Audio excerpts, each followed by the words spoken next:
Let us start with the bullet train recap of Karnal Kannada course 6 second semester KSL3 program. So first explain ಮಾಡ್ಕೊಂಡು ಹೋಗ್ತೀನಿ. Okay, today date is 31st July 2026. 1st August 2026 ನಿಮಗೆ exam ಇದೆ 2 PM. Okay, you have the exam. ಇವತ್ತು ITR file ಮಾಡಕ್ಕೆ last date. ಯಾರ್ಯಾರು file ಮಾಡಿದ ಬೇಗ file ಮಾಡ್ಕೊಳ್ಳಿ. ಇವತ್ತು ಎಕ್ಸಾಮ್ ನಾಟ್ ಟುಮಾರೋ ಎಕ್ಸಾಮ್ ಇರೋದ್ರಿಂದ ನಿಮಗೆ ಟೈಮ್ ಸಿಗ್ತಿಲ್ಲ. ಇನ್ನೊಂದು ಫೈಲ್ ಮಾಡಿ ಆಮೇಲೆ ರಿವೈಸ್ ಮಾಡ್ಕೋಬಹುದು. Okay, let's start. ತುಂಬಾ ಸ್ಟೂಡೆಂಟ್ಸ್ ಕಾಲ್ ಮಾಡಿದ್ದಾರೆ. ಕಾಲ್ ಮಾಡಿ ಏನು ಅರ್ಥನೇ ಆಗ್ತಿಲ್ಲ ಸರ್, ಹೆಂಗ್ ಬರೀದು ಗೊತ್ತಾಗ್ತಿಲ್ಲ ಸರ್, ಏನೇನು ಇದೆ ಸರ್, ಅದು ಕ್ವಶನ್ಸ್ ಹುಡ್ಕೋದಕ್ಕೆ ಆಗ್ತಿಲ್ಲ ಸರ್, ಅದೇನು ಇಂಪಾರ್ಟೆಂಟ್ ಕ್ವಶನ್ಸ್ ಕೊಟ್ಟಿದ್ದೀರಾ, ಆ ಕ್ವಶನ್ ಎಲ್ಲಿದೆ ಅಂತ ಹುಡ್ಕೋದಕ್ಕೆ ತುಂಬಾ ಪ್ರಾಬ್ಲಮ್ ಆಗ್ತಾ ಇದೆ. ನಾನು ಓದಿದ್ದು 20 years ಬ್ಯಾಕ್ ಅಲ್ಲಿ ಸರ್ ಓದಿದ್ದು ಕನ್ನಡ, ಅದಾದ್ಮೇಲೆ ಓದೇ ಇಲ್ಲ ಸರ್, ನೋಡೇ ಇಲ್ಲ. ಏನ್ ಸರ್ ಹೆಂಗ್ ಬರೀದು ಸರ್ ಅದು, ಎಲ್ಲ ಮೌರ್ಯ ಅಂತ ಕದಂಬ ಹೆಂಗ್ ಎಲ್ಲ ಮಿಸ್ಟೇಕ್ ಆಗೋಗ್ಬಿಡುತ್ತೆ, ಆತರ ಎಲ್ಲ ತುಂಬಾ ಟೆನ್ಷನ್ ತಗೊಬಿಟ್ಟಿದ್ದಾರೆ. ಓಕೆ, ಲೆಟ್ ಅಸ್ ಡೂ ಒಂದು ರಿಕ್ಯಾಪ್. ನೋಡಿ, ಯಾರೊಬ್ರು ಫೋನ್ ಮಾಡಿದ್ರು, ಸರ್ ನೀವು ಕರ್ನಾಟಕದ ಆಳಿದ ರಾಜವಂಶನ ಬರೀದಿದ್ದೀರಾ, ಅಲ್ಲಿ ಕ್ವಶನ್ಸ್ ಬಂದಿದೆ ಸರ್, ಐತಿಹಾಸಿಕ ಅಂತ ಬಂದಿದೆ, ಐತಿಹಾಸಿಕ ಹಿನ್ನೆಲೆ ಬರೀರಿ ಅಂತ, ಅದನ್ನು ಇಲ್ಲೇ ಕೊಟ್ಟಿದ್ದೀನಿ ನೋಡಿ. ಎಲ್ಲದಕ್ಕೂ ಒಂದೇ ಆತರ ಎಲ್ಲ ಡಿಫ್ರೆಂಟ್ ಕೇಳ್ತಾರೆ. ಚೆಲುವ ಕನ್ನಡ ನಾಡಿನ ಐತಿಹಾಸಿಕ ಹಿನ್ನೆಲೆಯನ್ನು ಬರೀರಿ ಅಂತ ಕೇಳ್ತಾರೆ. ಈ ತರ ಎಲ್ಲ ವೆರೈಟಿಯಾಗಿ ಕೇಳ್ತಾರೆ ಅಂತ ನಾನು ಈ ತರ ಎಲ್ಲ ಲಾಂಗ್ ಆನ್ಸರ್ ಕೊಡ್ತೀವಿ, ಕ್ವಶನ್ಸ್ ಕೊಟ್ಟಿರೋದು. ಓಕೆ, ಈ ತರ ಎಲ್ಲ ಐತಿಹಾಸಿಕ ಹಿನ್ನೆಲೆ ಇದೇನೆ ಓಕೆನಾ, ಕನ್ನಡದ ಐತಿಹಾಸಿಕ ಹಿನ್ನೆಲೆ ಅಂತ ಕೇಳಿ ಇದನ್ನ ಬರೀಬೇಕು. ಏಕೀಕರಣ ಚಳುವಳಿ ಇದ್ರೂ ಇದನ್ನೇ ಬರೀಬೇಕು. ಸುಧಾರಣಾ ವಿಸ್ತರಿಸಿ ಅಂತ ಬರೆದು ಇದನ್ನು ವಿಶೇಷವಾಗಿ ಚೆಲುವ ಕನ್ನಡ ನಾಡಿನ ಚಾಲುಕ್ಯರ ನಂತರ ರಾಷ್ಟ್ರಕೂಟ ಆಳ್ವಿಕೆ ಅವರ ಕುಟುಂಬದ ಕೊಡುಗೆ ವಿಸ್ತಾರವಾಗಿ ಬರೀರಿ ಅಂದ್ರೆ ಇದನ್ನ ಬರೀಬೇಕು. ಎಲ್ಲದಕ್ಕೂ ಇದನ್ನ ಬರೀಬೇಕು. ಅವ್ರು ಸ್ಪೆಸಿಫಿಕ್ ಕೇಳಿದಾಗ ಇದನ್ನ ಮಾತ್ರ ಬರೀರಿ. ಕರ್ನಾಟಕವನ್ನು ಆಳಿದ ರಾಜವಂಶರು ಅಂದ್ರೆ ಇದನ್ನ ಬರೀರಿ. ಚೆಲುವ ಕನ್ನಡ ಮಾಡು, ಹಿನ್ನೆಲೆ, ಭೂಗೋಳ ಕೇಂದ್ರ ಕೇಳಿ ಇದನ್ನ ಬರೀಬೇಕು. ರಾಷ್ಟ್ರಕೂಟರ ಬಗ್ಗೆ ಕೇಳಿ ಇದನ್ನ ಬರೀಬೇಕು. ಎಲ್ಲ ಕೊಂದೇನೆ. ಸೊ ಡೀಟೇಲ್ ಆಗಿ ಎಲ್ಲ ಬರೆದ್ರೆ ಒಳ್ಳೆ ಮಾರ್ಕ್ಸ್ ಸಿಗುತ್ತೆ ನಿಮ್ಗೆ. ರಾಷ್ಟ್ರಕೂಟ ಕೊಡುಗೆ ಏನು ಅದೆಲ್ಲ ಬರೀಬೇಕು, ಇದನ್ನ ಬರೀಬೇಕು. ಓಕೆನಾ, ನೋಡಿ, ಕರ್ನಾಟಕ ತುಂಬಾ ದೊಡ್ಡ ಐತಿಹಾಸಿಕ ಹಿನ್ನೆಲೆ ಹೊಂದಿದೆ ಅಂತ ಬರೀಬೇಕು. ಮೊದಲು ಮೈಸೂರು ರಾಜ್ಯ ಅಂತ ಇತ್ತು, ಆಮೇಲೆ ಕರ್ನಾಟಕ ರಾಜ್ಯ ಅಂತ ಇತ್ತು. 1956 ಅಲ್ಲಿ 19 ರಾಜ್ಯ ಅಂತ ಇತ್ತು, ಆಮೇಲೆ ಇತ್ತು 1973 ಆಯ್ತು. ಸರ್ ಹೆಂಗ್ ನೆನ್ಪಿಟ್ಕೊಳ್ಳೋದು ಸರ್ ಸೆಕ್ಷನ್ ಅಲ್ಲ ಅಂತ. 56 kg ಮೈಸೂರು ಪಾಕು ತಿಂದ ಯಾರು, ಮೈಸೂರು ರಾಜ್ಯದ ತಿಂದು ಅವನು 73 kg ಆದ. ಸೊ ಈ ತರ ನೆನ್ಪಿಟ್ಕೊಳ್ಬಹುದು. ಇಲ್ಲ ಏನ್ ಮಾಡ್ಬೇಕು, 56 ಆದ್ಮೇಲೆ ಏನ್ ಬರುತ್ತೆ, 7 ಬರುತ್ತೆ. ಆಫ್ಟರ್ 6 ಆದ್ಮೇಲೆ ಏನ್ ಬರುತ್ತೆ, 7 ಬರುತ್ತೆ. ಸೊ ಪಕ್ಕದಲ್ಲಿ 1 ಸೇರ್ಸ್ಕೊಬಿಡಿ ಅಷ್ಟೇ. ಏನಿತ್ತು, ಇದು 3 ಬಂತು, 6, 7. ಸೊ ಅಷ್ಟೇ. 1973 ಅದು 1956 97 ಇದೊಂದು ಬರ್ದು ಆಗ ಇಂಪ್ರೆಸ್ ಆಗೋಗ್ತಾರೆ. ವ್ಯಾಲ್ಯೂಟರ್ ಫುಲ್ ಇಂಪ್ರೆಸ್ ಆಗೋಗ್ತಾರೆ. ಓಕೆ, ಏನೋ ಬರ್ದು ಬಿಟ್ಟಿದ್ದಾರೆ ಕರೆಕ್ಟ್ ಆಗಿ ಅಂತ. ಓಕೆ, ನವೆಂಬರ್ 1 ನಾವು ಕನ್ನಡ ರಾಜ್ಯೋತ್ಸವ ಮಾಡ್ತೀವಲ್ಲ, ಅದನ್ನೆಲ್ಲ ಗೊತ್ತಿದೆ ನಿಮಗೆ. ನವೆಂಬರ್ 1ನೇ ತಾರೀಕು 1956 ಅಲ್ಲಿ 56 kg ಮೈಸೂರು ಪಾಕ್ ತಿಂದು 73 kg ಆದ. ಅದು 17 ಸೇರಿಸಿದ್ರೆ 6 ಆದ್ಮೇಲೆ 7 ಬರುತ್ತೆ, 73 ಬರುತ್ತೆ. ಇದು ಓಕೆನಾ, ಇದು ಇಂಪಾರ್ಟೆಂಟ್. ಸ್ಟಾರ್ಟಿಂಗ್ ಬರ್ದು ಬಿಡಿ. ಓಕೆನಾ, ನೆಕ್ಸ್ಟ್ ಏನಿದೆ, ಭೂಮಿ ಮೇಲೆ ಏನಿದೆ, ಒಂದು ಸಮುದ್ರ ಇದೆ, ಒಂದು ಕಾಡಿದೆ, ಒಂದು ಭೂಮಿ ಇದೆ, ಅಷ್ಟೇ. ಇನ್ನೇನಿದೆ ಅಷ್ಟೇ, ಅದನ್ನ ಬರೀಬೇಕು. ಏನು ಹಿನ್ನೆಲೆ ಏನಿದೆ, ಸಪ್ರೇಟ್ ಆಗಿದೆ. ದೇಶದಲ್ಲಿ 6ನೇದು ದೊಡ್ಡ ರಾಜ್ಯ. ಅದರಲ್ಲಿ ಗೊತ್ತಲ್ಲ, ಸಮುದ್ರ ಇದೆ, ಕಾಡಿದೆ, ಆಮೇಲೆ ಬೆಳೆ ಬೆಳೆಯೋ ಜಾಗ ಇದೆ, ಅಷ್ಟೇ.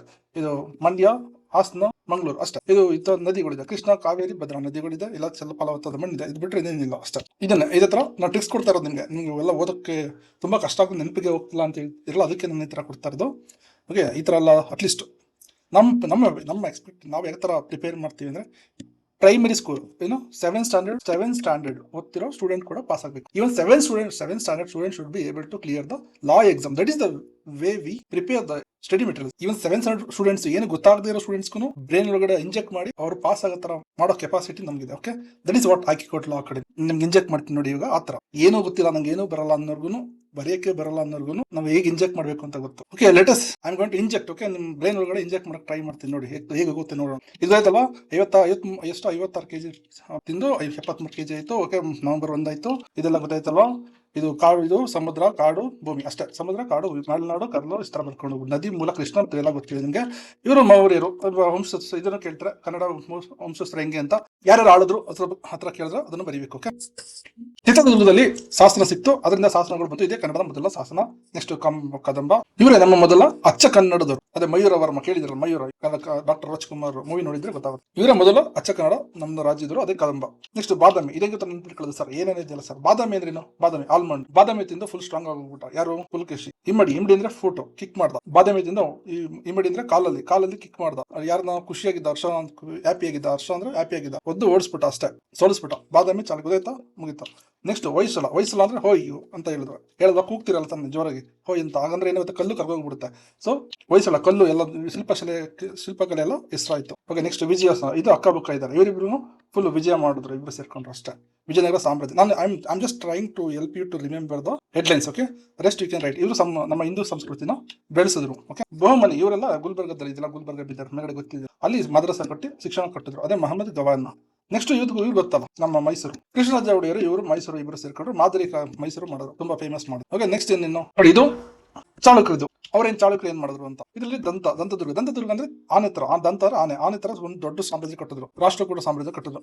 ಮೊದಲನೇ ಕೃಷ್ಣ ಫುಲ್ ಸ್ಟ್ರಾಂಗ್, ಒಂದೇ ಕಲ್ಲಲ್ಲಿ ಗುಡಿ ಕಟ್ಸ್ಬಿಟ್ರು, ಕೈಲಾಸನಾಥ ಗುಡಿ ಕಟ್ಸ್ಬಿಟ್ರು.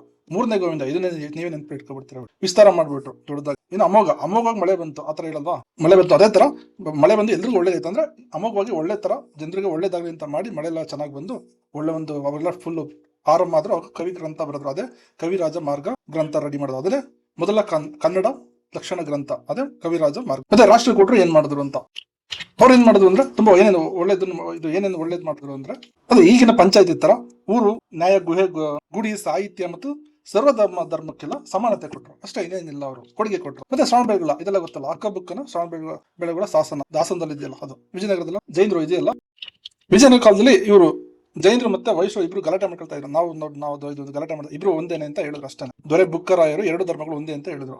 ನೆಕ್ಸ್ಟ್ ಹೆಂಗೆ ಚಳುವಳಿ ನಡೀತು ಅಂತ, ಎಲ್ಲ ಕರ್ನಾಟಕ ಎಲ್ಲ ಒಡೆದೋಗಿತ್ತಲ್ವಾ, ಹೆಂಗೆ ಒಗ್ಗೂಡಿಸಿದ್ರು ಅಂತ. ಕನ್ನಡ ನಾಡು ತುಂಬಾ ಒಡೆದೋಗಿತ್ತು. ಅಂದ್ರೆ ಟಿಪ್ಪು ಸುಲ್ತಾನ ಸತ್ತೋದ್ಮೇಲೆ ಇದರ ಸಂಸ್ಥಾನ ಆಗೋಯ್ತು. ಮುಂಬೈ, ಮದ್ರಾಸ್, ಕೊಡಗು ಅಂತೆಲ್ಲ ಈ ಸಂಸ್ಥಾನ ಆಗೋಯ್ತು. ಆಮೇಲೆ ಈಗ ಕವಿಗಳಿದಾರಲ್ಲ, ನಮ್ಮ ಕವಿಗಳು ಯಾರು, ಕುವೆಂಪು ಮತ್ತೆ ಇವರೆಲ್ಲ ಕವಿತೆ ಆಡಿದ್ರು. ಕವಿತೆಯಿಂದ ಎಲ್ಲ ಜನರೆಲ್ಲ ಪ್ರೇರೇಪಿತರಾದ್ರು.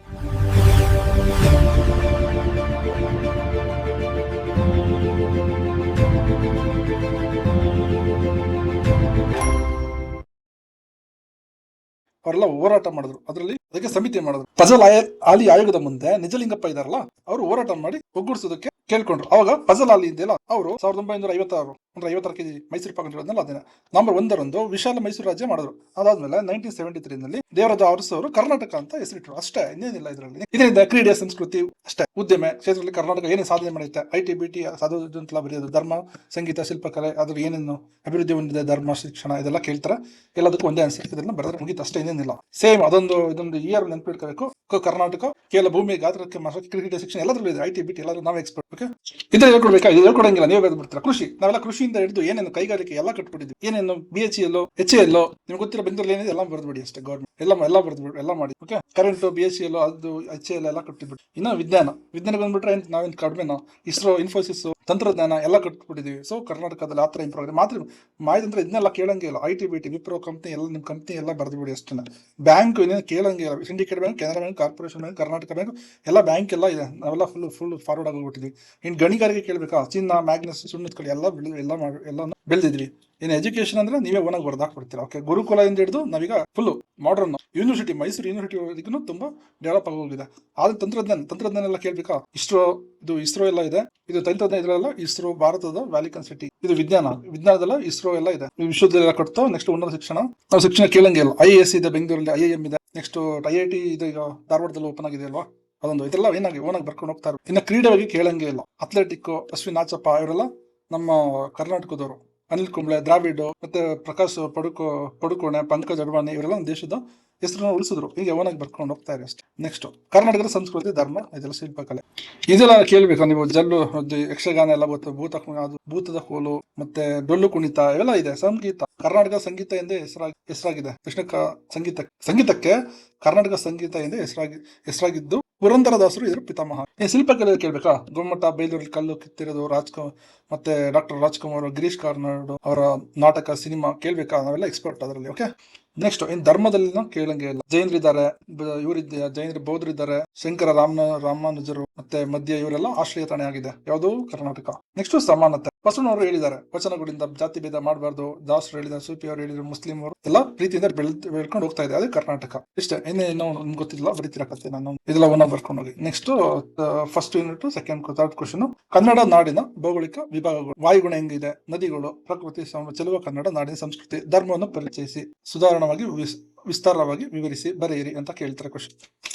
ಇದು ಗೊತ್ತಲ್ಲ, same 1950s 56 KG Mysuru Pak ತಿಂದು ಇದು ರಾಜ್ಯ ಪುನರ್ವಿಂಗಡಣೆ ಆಗಿ ಆಯ್ತು. ಅದಾದ್ಮೇಲೆ 1973 17 ಆಡ್ ಅಪ್ ಮಾಡಿ ಕರ್ನಾಟಕ ಅಂತ ಆಯ್ತು. ಇದರ 30 ಜಿಲ್ಲೆಗಳು ಒಳಗೊಂಡೈತೆ. ಇದು ದೇಶದಲ್ಲೇ 6ನೇ ಸ್ಥಾನದಲ್ಲಿ ಇದೆ ಅಷ್ಟೇ. ಇದೆಲ್ಲ ನೋಡ್ತೀರಾ, ವ್ಯಾಲ್ಯೂಟರ್ ಹಂಗೆ ಒಳ್ಳೆ ಮಾರ್ಕ್ಸ್ ಕೊಟ್ಬಿಡ್ಬೇಕಷ್ಟೇ. ಇದು ನಮ್ಮ ಕರ್ನಾಟಕನ 3 ಭಾಗವಾಗಿ ಮಾಡಿದ್ರೆ, ಅದೇ ಒಂದು ಇದು ಸಮುದ್ರ, ಮಂಗಳೂರು ನೆನ್ಸ್ಕಳಿ, ಇದು ಮಂಗಳೂರು. ಇದನ್ನೆಲ್ಲ ಫಸ್ಟ್ ಕ್ವಶನ್ ಓದೋ ಅದೇ ತರ. ಮಂಗಳೂರು ನೆನ್ಸ್ಕಳಿ, ಇದು ಹಾಸನ್ನು, ಕಾಡುಗಳು ಇರ್ತದೆ, ಬಯಲುಸೀಮೆ ಅಂದ್ರೆ ಕೃಷಿಗೆ ಅಂತ ಸಪರೇಟ್ ಆಗಿದೆ. ಸಮುದ್ರ, ಮೀನು ಹಿಡಿಯುತ್ತಾರೆ, ಆ ತರ. ಅರಬ್ಬಿ ಸಮುದ್ರ, ಅರಣ್ಯ ಏನಿದೆ ಎಲ್ಲ ಇದೆ ಅಷ್ಟೇ. ಇನ್ನು ನದಿಗಳು ಉತ್ತರ ಕರ್ನಾಟಕದಲ್ಲಿ ಏನಿದೆ? ಕೃಷ್ಣ, ಭೂಮಿ, ಮಲಪ್ರಭಾ, ಭದ್ರಾ ಎಲ್ಲ ಇದೆ ಅಷ್ಟೇ. ದಕ್ಷಿಣ ಕರ್ನಾಟಕದಲ್ಲಿ ಇದೆ ಕಾವೇರಿ, ಶರಾವತಿ ನೀರಿದೆ ಅಷ್ಟೇ. ಇನ್ನು ಬೆಳೆಗಳು ಮತ್ತೆ ಕೃಷಿ ಬೆಳೆಗಳು ನಿಮ್ಗೆ ಗೊತ್ತಲ್ಲ, ಅದೆಲ್ಲ ಹೇಳ್ಬೇಕಂದ್ರೆ ನಾವು ಭತ್ತ, ಕಬ್ಬು, ಆರಿ, ಜೋಳ, ಕಾಫಿ ಎಲ್ಲ ಬೆಳಿತೀವಿ. ಹಣ್ಣು ತರಕಾರಿ ಗೊತ್ತಲ್ಲ, ತಿಂತಿರಲ್ಲ, ಫುಲ್ ಆಪಲ್ ಎಲ್ಲ ಬೆಳೆಯಲ್ಲ. ತರಕಾರಿ, ಹೂವಿನ ಕೃಷಿ, ಹೈನುಗಾರಿಕೆ ಎಲ್ಲ ನಾವು ಕರ್ನಾಟಕದಲ್ಲಿ ಇವೆಲ್ಲ ಓನಾಗ ಬರ್ಕೊಂಡು ಹೋಗ್ಬೋದು. ಹಣಕಾಸು, ಉದ್ಯಮ ಮತ್ತೆ ಪ್ರಕೃತಿ ಸಂಪತ್ತು. ಇದು ಆಲ್ಮೋಸ್ಟ್ ಫಸ್ಟ್ ಕ್ವಶನ್ ಮತ್ತೆ ಈ ತರ ಕೇಳಿದ್ರು ನೀವು ಬರೀಬೇಕು ಅಂತ. ಸರಿ, ಅದನ್ನೇ ಕಾಪಿ ಮಾಡಿ ಪೇಸ್ಟ್ ಮಾಡ್ಬಿಡಿ ಅಷ್ಟೇ. HL ಎಲ್ಲ ಇದೆ ನಮ್ದ್ರಲ್ಲಿ, ಏರೋನಾಟಿಕ್, HL, BHL ಎಲ್ಲ ಇದೆ, ವಿಪ್ರೋ ಇದೆ, ಇಸ್ರೋ ಇದೆ, IAC ಇದೆ, ಎಲ್ಲ ಇದೆ. ಇಸ್ರೋ, ವಿಪ್ರೋ, ಬ್ಯಾಂಕಿಂಗ್ ಎಲ್ಲ ಇದೆ. ಸೇಮ್ ಅದನ್ನ ಬರೀರಿ. ಈ ತರ ಕ್ವಶನ್ ಕೇಳಿದ್ರು ಅದೇ ತರ ಬರೀಬೇಕು. ಕನ್ನಡ ಭೌಗೋಳಿಕ ಬಗ್ಗೆ ಏನೇನಿದೆ, ವಾಯುಗುಣ, ಸಂಪತ್ತು ಏನಿದೆ, ಎಲ್ಲ ಸಂಸ್ಕೃತಿ ಬಗ್ಗೆ ಎಲ್ಲ ಬರೀರಿ. ಸೇಮ್ ಅದೇ ತರ ಬರೀರಿ. ಧರ್ಮ ಸಂಸ್ಕೃತಿ ಅಂದ್ರೆ ಇದೆಲ್ಲ ಬರ್ಕೊಂಡು ಹೋಗಿ ಅಷ್ಟೇ. ಧರ್ಮ ಏನಿದ್ರೆ ಬುದ್ಧ, ಜೈನರು ಮತ್ತು ಆಶ್ರಯ ಏನಿದೆ, ಬಸವನ ವಚನ ಹೇಳಿದ್ದಾರೆ, ಸಾಹಿತ್ಯ ಹೇಳಿದ್ದಾರೆ, ಮುಸ್ಲಿಂ ಪಂಥರು ಎಲ್ಲ ಸೇರ್ಕೊಂಡು ಎಲ್ಲ ಆರಾಮಾಗಿದ್ದಾರೆ. ನೆಕ್ಸ್ಟ್ ಯೂನಿಟ್ 2 ಕ್ವಶನ್ ನಂಬರ್ 1 ಏನಿದೆ? ಕಾನೂನು ಇದೆಲ್ಲ ಸುಮ್ಮನೆ ಬ್ಲೈಂಡ್ ಆಗಿ ಮಾಡುತ್ತೆ. ಸಾಹಿತ್ಯ ಇದೆಯಲ್ಲ ಅದೆಲ್ಲ ಮನುಷ್ಯತ್ವನ ತೋರಿಸುತ್ತೆ. ನೋಡಿ, ಯಾರೋ ಒಬ್ಬ ಕಳ್ತನದ್ದು ಹೊಟ್ಟೆ ಊಟ ಇಲ್ಲ ಅಂದ್ಬಿಟ್ಟು ಅವ್ನು ಕಳ್ತನ ಮಾಡ್ತಾನೆ, ಅವ್ನಿಗೆ ಬಂದ್ಬಿಟ್ಟು ಜೈಲಿಗೆ ಹಾಕ್ಬಿಟ್ರೆ ಸರಿಯಲ್ಲ. ಆ ಥರ ಎಲ್ಲ ಮಾಡಬಾರ್ದು. ಅದು ಮಾನವೀಯತೆ ಬೇಕು. ಸಾಹಿತ್ಯ ಮಾನವೀಯತೆ ಕಳಿಸುತ್ತೆ ಅಂತ ಹೇಳುತ್ತೆ ಅಷ್ಟೇ.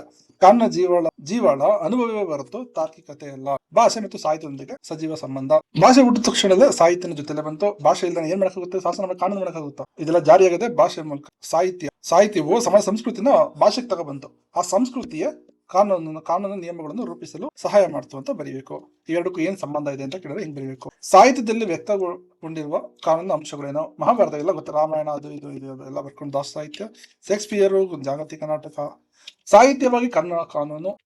ಈ ಸಾಹಿತ್ಯ ಅಂದ್ರೆ ಏನ್ ಸರ್? ಸಾಹಿತ್ಯ ಅಂದ್ರೆ ಹ್ಯೂಮನ್ಸ್ ಫೀಲಿಂಗ್ ನ ಹೊರಗಡೆ ತಂದು ಹೇಳುತ್ತೆ. ಏನೇಳಿ ನಮ್ಮ ಮನುಷ್ಯನ ಫೀಲಿಂಗ್ ನ ಹೇಳುತ್ತೆ. ಲಾ ಅಂದ್ರೆ ಫುಲ್ ಪನಿಷ್ಮೆಂಟ್ ಕೊಡೋದು, ತುಂಬಾ ಸ್ಟ್ರಿಕ್ಟ್ ಆಗಿ ಎಲ್ಲ ಲಾ ಅಂಡ್ ಆರ್ಡರ್ ಮೇಂಟೈನ್ ಮಾಡೋದು.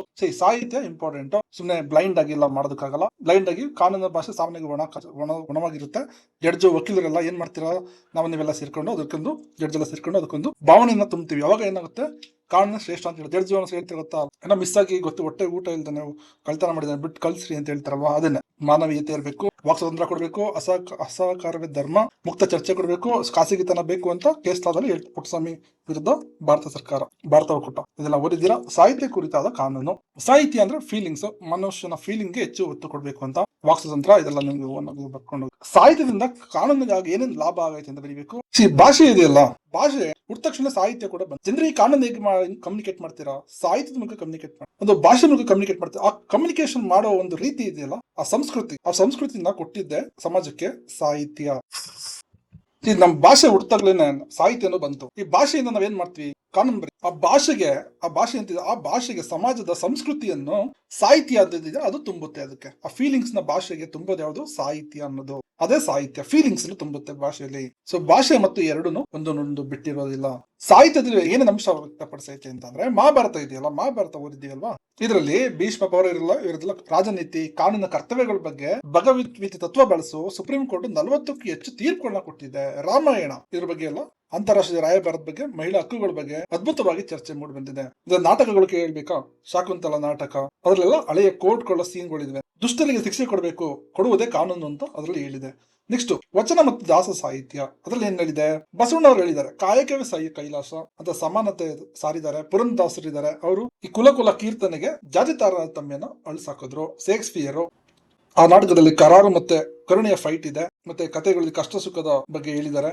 ಆಧುನಿಕ ಕನ್ನಡ ಸಾಹಿತ್ಯ ಇದರಲ್ಲಿ ಏನ್ ಹೇಳಿದ್ದಾರೆ? ಶಿವರಾಮ್ ಕಾರಂತ್ ಅವರು ಹೇಳಿದ್ದಾರೆ. ಜೋಮರ ದುಡಿಯಲ್ಲಿ ಹೇಳಿದ್ದಾರೆ, ಶೋಷಣೆ ಬಗ್ಗೆ ಹೇಳಿದ್ದಾರೆ. ಕಾರ್ನಾಡ್ ಅವರು ತುಘಲಕ್ನಲ್ಲಿ ನಕಲಿ ಪರಿಹಾರದ ಮೋಸದ ಕಥೆ ಬಗ್ಗೆ ಎಕ್ಸ್ಪ್ಲೇನ್ ಮಾಡಿದ್ದಾರೆ.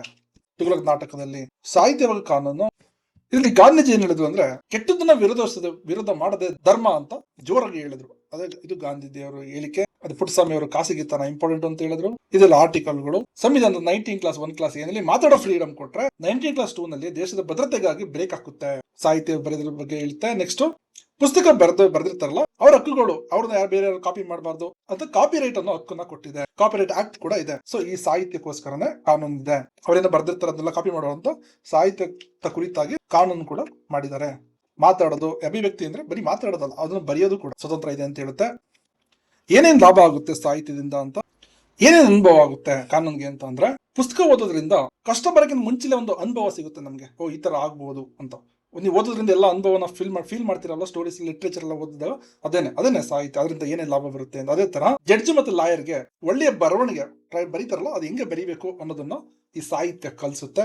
ಮತ್ತೆ ಈ ಕಕ್ಷಿದಾರ ಇರ್ತಾರಲ್ಲ, ಅವ್ರ ನೋವಿರ್ತದಲ್ಲ, ಆ ನೋವಿಗೆಲ್ಲ ಸಹಾನುಭೂತಿ ತೋರಿಸೋದು, ಮತ್ತೆ ಬೇರೆ ಜಡ್ಜ್ಗೆ ಸ್ವಲ್ಪ, ಮತ್ತೆ ಅಡ್ವೊಕೇಟ್ಸ್ಗೆಲ್ಲ ಸ್ವಲ್ಪ ಬ್ರೈನ್ ಯಾವ ತರ ಯೂಸ್ ಮಾಡಬೇಕು ಅನ್ನೋದನ್ನ ಸಾಹಿತ್ಯ ಕಲಿಸ್ಕೊಡುತ್ತೆ. ಹ್ಯೂಮನ್ ಫೀಲಿಂಗ್ಸ್ ನ ಅದರಲ್ಲಿ ಫೀಲ್ ಮಾಡುತ್ತೆ. ಇದೇನ್ ಹೇಳ್ತಾ ಇದ್ರೆ, ಕಾಲಕ್ಕೆ ತಕ್ಕಂತೆ ಶಾಸ್ತ್ರ ಗ್ರಂಥಗಳು ಅರ್ಥಯ ಮಾಡ್ಕೊಳ್ಳೋದನ್ನು ಬದಲಾಗಬೇಕು ಹಾಗೂ ಮಾನವ ಶಾಸ್ತ್ರಗಳ ನುಕಾಚೆ ಮಾನವೀಯತೆ ಉಳಿಸಿಕೊಂಡು ವಿಶ್ವ ಮಾನವನಾಗು ಎನ್ನುವ ಕುವೆಂಪು ಅವರ ವಿಚಾರಧಾರೆಯನ್ನು, ಮೌಲ್ಯಗಳನ್ನು ಯಾವ ಕಾಲದ ಶಾಸ್ತ್ರವೇನು ಹೇಳಿದ್ದಾರೆ, ಕವಿತೆ ಪದ್ಯ ಹಿನ್ನೆಲೆಯ ಸಾರಾಂಶವನ್ನು ಬರೀಲಿ ಅಂತ ಕೇಳ್ತಾರೆ. ಏನ್ ಹೇಳುತ್ತೆ ಇದು ಅಂತಂದ್ರೆ, ಈ ಹಳೆ ಶಾಸ್ತ್ರಗಳಿಗಿಂತ ಮನುಷ್ಯನ ಆತ್ಮಸಾಕ್ಷಿ ಇದೆಯಲ್ಲ, ಅದೇ ಇಂಪಾರ್ಟೆಂಟ್ ಅಂತ ಹೇಳುತ್ತೆ. ಜಡ್ಜ್ಗಳು ಕೂಡ, ಸುಪ್ರೀಂ ಕೋರ್ಟ್ ಜಡ್ಜ್ಗಳು ಕೂಡ ಇದನ್ನೇ ಫಾಲೋ ಮಾಡ್ತಾರೆ. ಏನೋ ಬರೆದು ಬಿಟ್ಟಿದೆ ಶಾಸನದಲ್ಲಿ ಅಂತಲ್ಲ, ಅದೆಲ್ಲ ಇಂಪಾರ್ಟೆಂಟ್. ನೆಕ್ಸ್ಟ್ ಏನ್ ಹೇಳುತ್ತೆ, ಈ ಬಾಯಾರ್ದವನ್ಗೆ ನೀರ್ ಕೊಡೋದು ಇಂಪಾರ್ಟೆಂಟ್, ಅದಕ್ಕೆ ಯಾವ ಪರ್ಮಿಷನ್ ಬೇಕಾಗಿಲ್ಲ, ಕರುಣೆಯೇ ನಿಜವಾದ ನೈಸರ್ಗಿಕ ಕಾನೂನು ಅಂತ ಹೇಳುತ್ತೆ. ನೆಕ್ಸ್ಟ್, ನೀರಲ್ಲಿ ಮುಳುಗ್ತಾ ಇರೋ ಮಗುನ ಮುಟ್ಟಿದ್ರೆ ಮೈಲಿಗೆ ಆಗುತ್ತೆ ಅಂತ ಹೇಳೋ ಶಾಸ್ತ್ರನೇ ವೇಸ್ಟ್ ಅಂತ ಹೇಳುತ್ತಿದ್ದು. ಈ ಜನರನ್ನ ಜೀವ ಉಳಿಸೋದಿಲ್ಲ, ಜನರ ಕಲ್ಯಾಣನ ಅವ್ರನ್ನ ಒಳ್ಳೇದ್ ಮಾಡೋದನ್ನೇ ಅದನ್ನೇ ಉತ್ತಮ ಕಾನೂನು ಅಂತ ಹೇಳುತ್ತೆ. ನಮ್ ಶಾಸ್ತ್ರ ಹೇಳುತ್ತೆ ಅವ್ರು ಕೆಳ ಜಾತಿ ಯಾವ ಜೊತೆ ಮುಟ್ಬಾರ್ದು ಅಂತ ಹೇಳುತ್ತಲ್ಲ, ಅದೆಲ್ಲ ಸರಿ ಇಲ್ಲ, ಅಂತ ಕಾನೂನೇ ಇಲ್ಲ ಅಂತ ಈ ಕವಿತೆಯ ಹಿನ್ನೆಲೆ ಅವ್ರು ಏನ್ ಹೇಳಿದ್ದಾರೆ ಅನ್ನೋದನ್ನ ನಾವು ಇಲ್ಲಿ ತಿಳ್ಕೋಬೇಕು. ಈ ಮನುಷ್ಯನಿಗೆ ಅನ್ಯಾಯ ಮಾಡೋ ಯಾವ್ದಾದ್ರು ಕಾರಣ ಇರೋದನ್ನ ಬಿಸಾಕ್ಬೇಕು ಅಂತ ಹೇಳುತ್ತೆ. ಈ ಸ್ವರ್ಗ ಅನ್ನೋದು ಮೇಲೆಲ್ಲ ಇಲ್ಲ, ಕಷ್ಟ ಇರೋದಕ್ಕೆ ಅವ್ರಿಗೆಲ್ಲ ನಾವು ಸಹಾಯ ಮಾಡ್ಬೇಕು, ಅದೇ ಸ್ವರ್ಗ. ಅನ್ಯಾಯನ ನೋಡ್ಕೊಂಡು ಗುಲಾಮರಾಗಿರೋದೇ ನರಕ ಅಂತ ಹೇಳುತ್ತೆ. ಸ್ವರ್ಗ ನರಕೆಲ್ಲ ಮೇಲಿದೆ ಅಲ್ಲಲ್ಲ, ಇಲ್ಲೇ ಇದೆ. ಪ್ರತಿಯೊಬ್ಬ ಮನುಷ್ಯನು ಅವನು ಸರಿ ತಪ್ಪು ಅನ್ನೋ ಹೇಳೋ ಕೆಪಾಸಿಟಿ ಎಲ್ರಿಗೂ ಇದೆ. ಆ ಒಳಗಿನ ವಿವೇಚನೆ ಇದೆಯಲ್ಲ, ಅದು ಹೇಳ್ದಂಗೆ ಕೆಲಸ ಮಾಡೋದೇ ನಿಜವಾದ ಧರ್ಮ ಅಂತ ಇದು ಹೇಳುತ್ತೆ. ಕಾನೂನು ನಿಂತ ನೀರಲ್ಲ, ಅದು ಟೈಮ್ಸ್ ತಕ್ಕನಾಗೆ ಬದಲಾಗಬೇಕು ಅಂತ ಈ ಪಾಯಿಂಟ್ ಹೇಳುತ್ತೆ. ಓಕೆನಾ. ನಮ್ಮ ಸಾಹಿತ್ಯ ಎಷ್ಟು ದೊಡ್ಡದು ಅಂತ ಅಂದ್ರೆ, ನೀವು ಬರ್ತಿದ್ದಾರೆ ರವೀಂದ್ರನಾಥ್ ಠಾಕೂರ್ ಅವರು ನ್ಯಾಯಾಧೀಶ ಚಿತ್ರೀಕರಣ ಬರೀರಿ, ಮೋಹನ ಬಗ್ಗೆ ಬರೀರಿ, ಮೋಹನ ನಿಜವಾದ ನ್ಯಾಯಾಧೀಶನು ಅಲ್ವೋ ಅನ್ನೋದ್ರ ಬಗ್ಗೆ ಬರೀರಿ, ಹೇಮಶಶಿ ಕ್ಷೀರಾ ಹೇಗಾದ್ಲು ಅದ್ರ ಬಗ್ಗೆ ಬರೀರಿ ಅಂತ, ಕ್ಷೀರಾ ದುರಂತ ಬದುಕಿನ ಚಿತ್ರಣ ಬರೀರಿ ಅಂತ ಕೇಳಿದ್ದಾರೆ. ಸೊ ಈಗ 1 by 1 ವಿ ವಿಲ್ ಎಕ್ಸ್ಪ್ಲೈನ್. ಹೇಮಶಶಿ ಕ್ಷೀರಾ ತಾಳ ಹೆಂಗಾದ್ಲು ಅಂತಂದ್ರೆ, ಇವಳು ವಿಧವೆ ಆಗಿರ್ತಾಳೆ, 14 ಏಜ್ ಆಗಿರುತ್ತೆ. ಇಲ್ಲಿ ಎದುರುಗಡೆ ಮನೆಯೊಬ್ಬ ಕಾಲೇಜ್ ಹುಡುಗ ಇರ್ತಾನೆ, ಅವನು ಇವಳಿಗೆ ಏನೇನೋ ಹೇಳಿ ಅವಳನ್ನ ಕರ್ಕೊಂಡು ಹೋಗ್ಬಿಡ್ತಾನೆ. ಸುಳ್ಳು ಹೇಳಿ, ನನ್ನ ಹೆಸರು ವಿನೋದ ಚಂದ್ರ ಅಂತ ಸುಳ್ಳು ಹೇಳಿ ಕರ್ಕೊಂಡು ಹೋಗ್ತಾನೆ. ಇವಳಿಗೆ ಗೊತ್ತಾಗಲ್ಲ, ಇವಳ್ದು ಆಸ್ತಿ ಎಲ್ಲ ನೋಡಿ ಇವಳಿಗೂ ಗೊತ್ತಾಗ್ದೇನೆ ಹೋಗ್ಬಿಡ್ತಾಳೆ. ಕೊನೆಗೆ ಗೊತ್ತಾಗಿ ಬಿಟ್ಬಿಡು ಅಂತ ಕೇಳಿದ್ರು ಬಿಡಲ್ಲ, ಕರ್ಕೊಂಡೋಗಿ ಕೊನೆಗೆ ಒಂದಿನ ಬೀದಿಲಿ ಬಿಟ್ಬಿಡ್ತಾನೆ. ಕೊನೆಗೆ ಅವಳಿಗೆ ಆಸ್ತಿ ರಕ್ಷಣೆ ಇಲ್ಲ, ಹಕ್ಕಿನ ರಕ್ಷಣೆ ಇಲ್ಲದೆ ಕೊನೆಗೆ ಅವಳು ವೇಶ್ಯಾವಾಟಿಕೆಗೆ ಹೋಗ್ತಾಳೆ. ಅವಳು ತನ್ನ ಮುಗ್ಧತೆನ ಕಳ್ಕೊಂಡು ಕ್ಷೀರದಾ ಎಂಬ ಹೆಸರಿನಲ್ಲಿ ವೇಶ್ಯಾವಾಟಿಕೆಗೆ ಹೊರಟೋಗ್ತಾಳೆ. ಕ್ಷೀರದಾಳ ದುರಂತ ಬದುಕಿನ ಚಿತ್ರಣ. ಇದರಲ್ಲಿ ಏನಾಗಿರುತ್ತೆ ಅಂತಂದ್ರೆ, 38 ವರ್ಷದಲ್ಲ ಅವಳಿಗೆ ಆಶ್ರಯ ನೀಡಿದ ಒಬ್ಬ ಗಂಡಸಿರ್ತಾನಲ್ಲ, ಅವನು ದುಡ್ಡೆಲ್ಲ ತಗೊಂಡು ಹೊರಟೋಗ್ತಾನೆ. ಈಗ ಅವಳಿಗೆ ಬಾಡಿಗೆ ಕಟ್ಟೋದಕ್ಕೂ ಆಗದೆ, 3 ವರ್ಷದ ಮಗುನ ನೋಡ್ಕೊಳ್ಳೋದಕ್ಕೂ ಆಗದೆ, ಇದು ಕ್ಷೀರದಾದ್ಲಲ್ಲ. ಅವಳು ನೆಕ್ಸ್ಟ್ ಏನಾಗ್ತಾಳೆ, ಅವಳು ತುಂಬಾ ಅವಳಿಗೆ ಹುಚ್ಚು ಹಿಡಿತಾ ಆತರ ಆಗ್ತಿರುತ್ತೆ ಮಗುನ ಅಳುವನ್ನ ನೋಡಿ. ಕೊನೆಗೆ ಏನ್ ಮಾಡ್ತಾಳೆ, ಬಾವಿಗೆ ಜಂಪ್ ಮಾಡ್ತಾಳೆ. ಜನರೆಲ್ಲ ಬಂದು ಬದುಕಿಸಿದ್ರು ಕೂಡ ಮಗು ಉಳಿಯೋದಿಲ್ಲ, ಮಗು ಸತ್ತೋಗ್ಬಿಡುತ್ತೆ. ಇದ್ರಲ್ಲಿ ಏನಾಗುತ್ತೆ ಅಂದ್ರೆ, ಇದು ಮೆನ್ಸ್ರಿಯಾ ಇರಲಿಲ್ಲ, ಅವಳು ತಪ್ಪು ಮಾಡ್ಬೇಕು ಅಂತ ಮಾಡಲಿಲ್ಲ. ತೀವ್ರ ಬಡತನದಿಂದ ಖಿನ್ನತೆಯಿಂದ ಅವಳು ಆರಿದ್ದು. ಆದ್ರೆ ಕಾನೂನೊಳಗೆ ಕೊಲೆಗಾರ್ತಿ ಅಂತ ಶಿಕ್ಷೆ ಕೊಡುತ್ತೆ. ನ್ಯಾಯಾಧೀಶ ಮೋಹನನ ವ್ಯಕ್ತಿತ್ವ. ಈ ಸ್ಟೋರಿಲಿ ಏನಾಗುತ್ತೆ ಅಂತ ಅಂದ್ರೆ, ಅದೇ ಮೋಹನ ಹೇಳಿದ್ನಲ್ಲ, ಸುಳ್ಳು ಹೇಳಿ ಅವ್ರು ಕರ್ಕೊಂಡೋಗಿ ಬಿದ್ಲಿ ಬಿಟ್ಬಿಡ್ತಾನಲ್ಲ, ಅವನು ಮುಂದೆ ಜಡ್ಜ್ ಆಗಿರ್ತಾನೆ. ಓಕೆನಾ, ಅವನು ಜಡ್ಜ್ ಈ ಜಡ್ಜ್ ಆಗಿರೋ ಮೋಹನನೇ ಶಿಕ್ಷೆ ಕೊಟ್ಟಿದ್ದು ಯಾರಿಗೆ, ಈ ಕ್ಷೀರದ ಬಾವಿಗೆ ಆರ್ದಾಗ ಮಗು ಸತ್ತೋಗ್ತಲ್ಲ, ಆ ಸತ್ತೋಯ್ತು ಅಂತ ಹೇಳಿ ಅವ್ನಿಗೆ ತುಂಬಾ ಕ್ರೂರವಾಗಿ ಶಿಕ್ಷೆ ಕೊಟ್ಟಿದ್ದು ಯಾರು ಗೊತ್ತಾ, ಅದೇ ಕರ್ಕೊಂಡೋಗಿ ಬಿಟ್ಬಿಟ್ಟೋದ್ನಲ್ಲ, ಅದೇ ಮೋಹಿತ ಮೋಹನ್. ಅವನು ಕಾನೂನು ಪ್ರಕಾರ ಜಡ್ಜ್ ಆಗಿರ್ಬೋದು, ಆದ್ರೆ ಅವನು ನೈತಿಕವಾಗಿ ಒಬ್ಬ ನಕಲಿ ನ್ಯಾಯಾಧೀಶ. ಆತರ ಎಲ್ಲ ಮಾಡಿ ಇವನು ಜಡ್ಜ್ ಆಗಿದ್ದಾನೆ. ಅಷ್ಟೇ ಅಲ್ಲ, ಅವಳು ಆತರ ಆಗೋದಕ್ಕೆ, ಬೀದಿಲಿ ಬೀಳೋದಕ್ಕೆ ಮೂಲವಾದ ಕಾರಣ ಇವನೇನೆ, ನಿಜವಾದ ಅಪರಾಧಿ ಇವನೇ ಆಗಿದ್ದಾನೆ. ಇವನಿಂದನೇ ಆತರ ಆಗಿರೋ ಆ ಲೇಡಿಗೆ ಇವನೇ ಹೋಗಿ ಶಿಕ್ಷೆ ಕೊಡ್ತಿದ್ದಾನೆ. ಇದು ಅಗೇನ್ಸ್ಟ್ ನೀವು 3rd ಸೆಮ್ ಓದ್ತೀರಾ, ನಮೋ ದುಡೆಕ್ಸಾಕ್ ಇನ್ ಕಾಸಾ ಸುವಾ ಅಂತಂದ್ರೆ ಅವರ ವಿಷಯದಲ್ಲಿ ಅವರೇ ಜಡ್ಜ್ ಆಗಬಾರ್ದು ಅಂತ ಎಂಬ ನಿಯಮ ಇಲ್ಲಿ ಉಲ್ಲಂಘನೆ ಆಗಿದೆ. ತನ್ನದೇ ಪಾಪದ ಫಲವಾಗಿರುವ ಅಪರಾಧಿಗೆ ತಾನೇ ಶಿಕ್ಷೆ ಕೊಟ್ಬಿಟ್ಟ ಇಲ್ಲಿ. ಆಮೇಲೆ ಏನಿತ್ತು ಕ್ಲೈಮ್ಯಾಕ್ಸ್ ಏನಾಗುತ್ತೆ ಅಂತಂದ್ರೆ, ಅವಳು ಜೈಲಲ್ಲಿ ಇರ್ತಾಳೆ. ಯಾರು ಕ್ಷೀರದ ಜೈಲಲ್ಲಿ ಇರ್ಬೇಕಾದ್ರೆ ಅವನು ಜಗಳಾಡ್ತಿರ್ತಾಳೆ. ಅವಳು ಯಾರು ಕ್ಷೀರದ ಜಗಳಾಡ್ತಿರ್ತಾಳೆ, ನಂದು ಉಂಗ್ರ ಕೊಡು ಅಂತ. ಇನ್ನೊಬ್ಬ ಯಾರೋ ಕಿತ್ಕೊಳಕ್ ಬರ್ತಿರ್ತಾನೆ. ಇವನು ಹೋಗ್ಬಿಟ್ಟು ಏನದು ಅಂತ ಹೋಗಿ ನೋಡಕ್ ಹೋದಾಗ ಆ ಉಂಗ್ರನ ತಗೊಂಡ್ ನೋಡ್ತಾನೆ. ಇವ್ನು ಜಡ್ಜ್ ಹೋಗಿರ್ತಾನೆ ನೋಡೋದಕ್ಕೆ, ಇದು ನಾರ್ಮಲಿ ವಾಕ್ ಹೋಗಿರ್ತಾನೆ. ಅವಳು ಗೊತ್ತಿರಲ್ಲ ಇವಳು ಆ ಕ್ಷೀರದನೆ ಅಂತ. ಆ ಉಂಗ್ರನ ನೋಡ್ತಾನೆ ತಗೊಂಡು, ಅದರಲ್ಲಿ ವಿನೋದ ಚಂದ್ರ ಅಂತ ಬರ್ದಿರುತ್ತೆ ಉಂಗ್ರದ ಮೇಲೆ. ಅವಾಗ ಇವನಿಗೆ ಫ್ಲಾಶ್ ಬ್ಯಾಕ್ ಹೋಗ್ಬಿಡ್ತಾನೆ. 24 ವರ್ಷದಿಂದ ತಾನು ಅನಾಥೆಯಾಗಿ ಬೀದಿಗೆ ಎಸೆದನಲ್ಲ, ಅದೇ ಲೇಡಿನೇ ಈ ಮುಗ್ಧ ಹೇಮಶಶಿ ಅಂತ ಭಯಂಕರವಾದ ಸತ್ಯ ಅವನಿಗೆ ಗೊತ್ತಾಗಿ ತನ್ನ ಪಾಪದ ಕನ್ನಡಿ ಅವನ ಮುಖಕ್ಕೆ ಹಿಡ್ದಂಗಾಗುತ್ತೆ. ಇದೇ ತರ ತುಂಬಾ ಕಥೆಗಳಿದೆ, ತುಂಬಾ ಚೆನ್ನಾಗಿದೆ ಸಾಹಿತ್ಯ. ನೀವು ಓದಿ ಚೆನ್ನಾಗಿ. ಪ್ರತಿಷ್ಠೆಯ ಪ್ರಶ್ನೆ ಇದೆಲ್ಲ ಇದು ಸಾಹಿತ್ಯ. ಕನ್ನಡದ ಸಾಹಿತ್ಯ ಎಷ್ಟು ಬ್ಯೂಟಿಫುಲ್ ಆಗಿದೆ ಅಂದ್ರೆ ಓದ್ತಾ ಇರ್ಬೇಕು ಅನ್ಸುತ್ತೆ. ಅದೇ ನಾವು ಬರ್ದಿರೋ IQ course law academy study materials also like this ಅಲ್ಲಿ. ಓದ್ತಾ ಇರ್ಬೇಕು ಅನ್ಸುತ್ತೆ. If you start reading you feel like keep on reading. That is what IQ course law academy study materials, high quality premium study materials.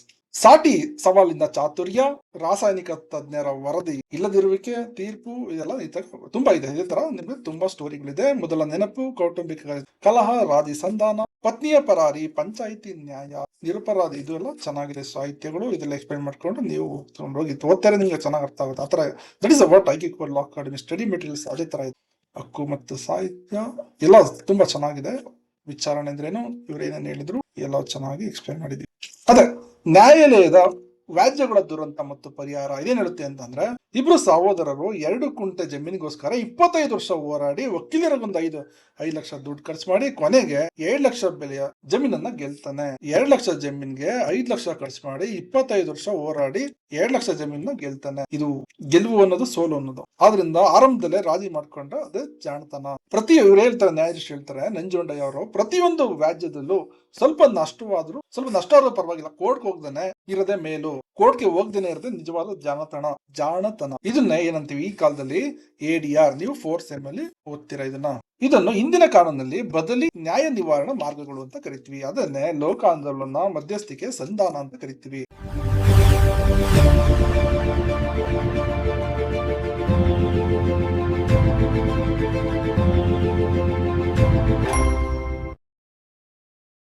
Next 3rd unit, Kannada ಭಾಷೆ ಪ್ರಾಚೀನತೆಯನ್ನು ಪಠ್ಯದ ಹಿನ್ನೆಲೆಯಲ್ಲಿ ಉದಾಹರಣೆ ಸಹಿತವಾಗಿ ವಿವರಿಸಿ. ಕನ್ನಡ ಭಾಷೆಯ ವಿವಿಧ ಘಟ್ಟಗಳನ್ನು ವಿವರಿಸಿ, ಅವುಗಳ ವೈಶಿಷ್ಟ್ಯವನ್ನು ವಿವರಿಸಿ.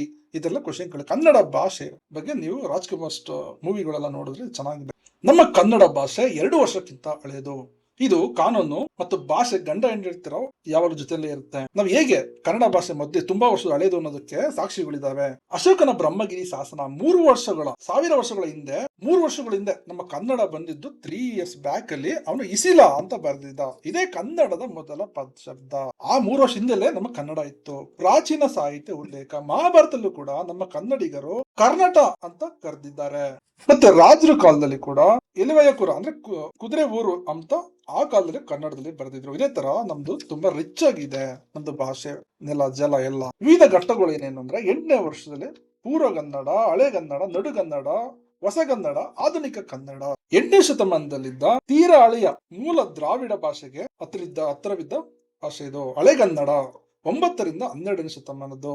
ಬರೀ ಪಂಡಿತರು ಮಾತ್ರ ಬಳಸ್ತಾ ಇದ್ರು ಇದನ್ನ.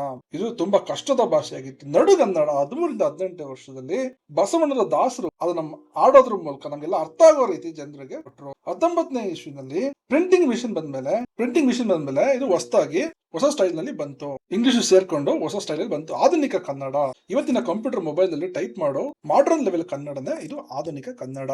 ಆಡಳಿತ ಭಾಷೆ ಅಂದ್ರೇನು? ಆಡಳಿತ ಭಾಷೆಗಾಗಿ ಕನ್ನಡವು ಬೆಳೆದು ಬಂದ ರೀತಿ ಮತ್ತು ಆಂಗ್ಲರ ಆಡಳಿತದಲ್ಲಿ, ಪ್ರಾಚೀನ ನ್ಯಾಯಾಲಯದಲ್ಲಿ ಆಡಳಿತದಲ್ಲಿ ಕನ್ನಡ ಬಳಸುವುದಕ್ಕೆ ಇಂದಿನ ಕನ್ನಡದ ಸ್ಥಿತಿಯನ್ನು ಸುಧಾರಣವಾಗಿ ವಿಸ್ತರಿಸುವಾಗಿ ವಿವರವಾಗಿ. ಸರ್ಕಾರ ಏನಾದ್ರು ರೂಲ್ಸ್ ಮಾಡ್ಬೇಕು ಅಂದ್ರೆ ಜನರಿಗೆ ಅರ್ಥ ಆಗೋ ರೂಪದಲ್ಲಿ ಮಾಡಿದ್ರೆ ಮಾತ್ರ, ಅರ್ಥ ಆಗೋ ತರ ಮಾಡ್ಬೇಕು. ಏನಾದ್ರು ರೂಲ್ಸ್ ಅವಾಗ ಮಾತ್ರ ಸರ್ಕಾರ ಪಾಸ್ ಆದಂಗೆ. ಆಡಳಿತ ಭಾಷೆಯ ಅರ್ಥ ಸರ್ಕಾರದ ಆಫೀಸಲ್ಲಿ ಆರ್ಡರ್ ಮಾಡಕ್ಕೆ, ಕೋರ್ಟ್ ತೀರ್ಪು ಕೊಡಕ್ಕೆ ಅಂತ ಬಳಸೋ ಒಂದು ಭಾಷೆ ಇರುತ್ತಲ್ಲ, ಅದೇನೆ ಆಡಳಿತ ಭಾಷೆ. ಐತಿಹಾಸಿಕ ಆದಿ ಮತ್ತೆ ಇದ್ರದ್ದು ಏನೇನು ಸಾಕ್ಷಿಗಳಿದೆ ಅಂತ ನಾವು ಬರೀಬೇಕು. ಪ್ರಾಚೀನ ನ್ಯಾಯಾಲಯದಲ್ಲೂ ಕೂಡ ನಮ್ದು 1059ರಲ್ಲಿ ಊರ ಗಡಿ ದಾಟಿದವನಿಗೆ 52 ರೂಪಾಯಿ ಫೈನ್ ಹಾಕಿ ಕನ್ನಡದಲ್ಲೇ ಜಡ್ಜ್ಮೆಂಟ್ ಕೊಟ್ರು. ಸೊ ಇದು ಪ್ರಾಚೀನ ಕಾಲದಲ್ಲಿ ಆಡಳಿತ ಭಾಷೆಗೆ ಕನ್ನಡನ ಹೆಂಗೆ ಬಳಸ್ತಿದ್ರು. ಆಂಗ್ಲರು ಬ್ರಿಟಿಷ್ ಕಾಲದಲ್ಲಿ ಇದ್ರಲ್ಲೂ ಕೂಡ ಏನ್ ಹೇಳಿದ್ರು, ಜನರು ಏನಾರ ಕಂಪ್ಲೇಂಟ್ ಕೊಡೋದಾದ್ರೆ ತಮ್ಮ ಭಾಷೆಲೇ ಕೊಡಿ ಅಂತ ಹೇಳಿದ್ರು. ಮತ್ತೆ ಭಾಷಾಂತರ, ಅವಾಗ ಜನರಿಗೆ ಅರ್ಥ ಆಗ್ಲಿ ಅನ್ಬಿಟ್ಟ ಇಂಗ್ಲಿಷ್ ನ ಕನ್ನಡಕ್ಕೆ ಟ್ರಾನ್ಸ್ಲೇಟ್ ಮಾಡಿದ್ರು. ನೆಕ್ಸ್ಟ್ ಆಡಳಿತ ಭಾಷೆ ಅಂದ್ರೆ ಎಲ್ಲ ದಿನದಿನ ಭಾಷೆಯಲ್ಲಿ ಕೋರ್ಟ್ ಅಲ್ಲೆಲ್ಲ ಆಡಳಿತ ಭಾಷೆ ಯಾವ್ದು ಬಳಸೋ ಅದೇ ಆಡಳಿತ ಭಾಷೆ. ಕನ್ನಡನ ಆ ಕಾಲದಲ್ಲೇ ಬಳಸ್ತಾ ಇದ್ರು. ಕಾನೂನು ಅಂದ್ರೆ ಏನು? ಕನ್ನಡ ಭಾಷೆಯಲ್ಲಿರುವ ಕಾನೂನಿನ ಸಾಹಿತ್ಯವನ್ನು ಸಾಕ್ಷಿ ಸಮೇತ ಪರಿಚಯಿಸಿ. ಕಾನೂನು ಅಂತ ಅಂದ್ರೆ ಬರೀ ರೂಲ್ಸ್ ಅಲ್ಲ, ಅದು ಸಮಾಜದ ಜೀವ. ಜನರಿಗೆ ನ್ಯಾಯ ಕೊಡ್ಬೇಕು ಅಂದ್ರೆ ಕಾನೂನಿನ ಬುಕ್ಗಳು ಕನ್ನಡದಲ್ಲಿ ಇರಬೇಕು. ಕಾನೂನು ಅಂದ್ರೆ ಏನು?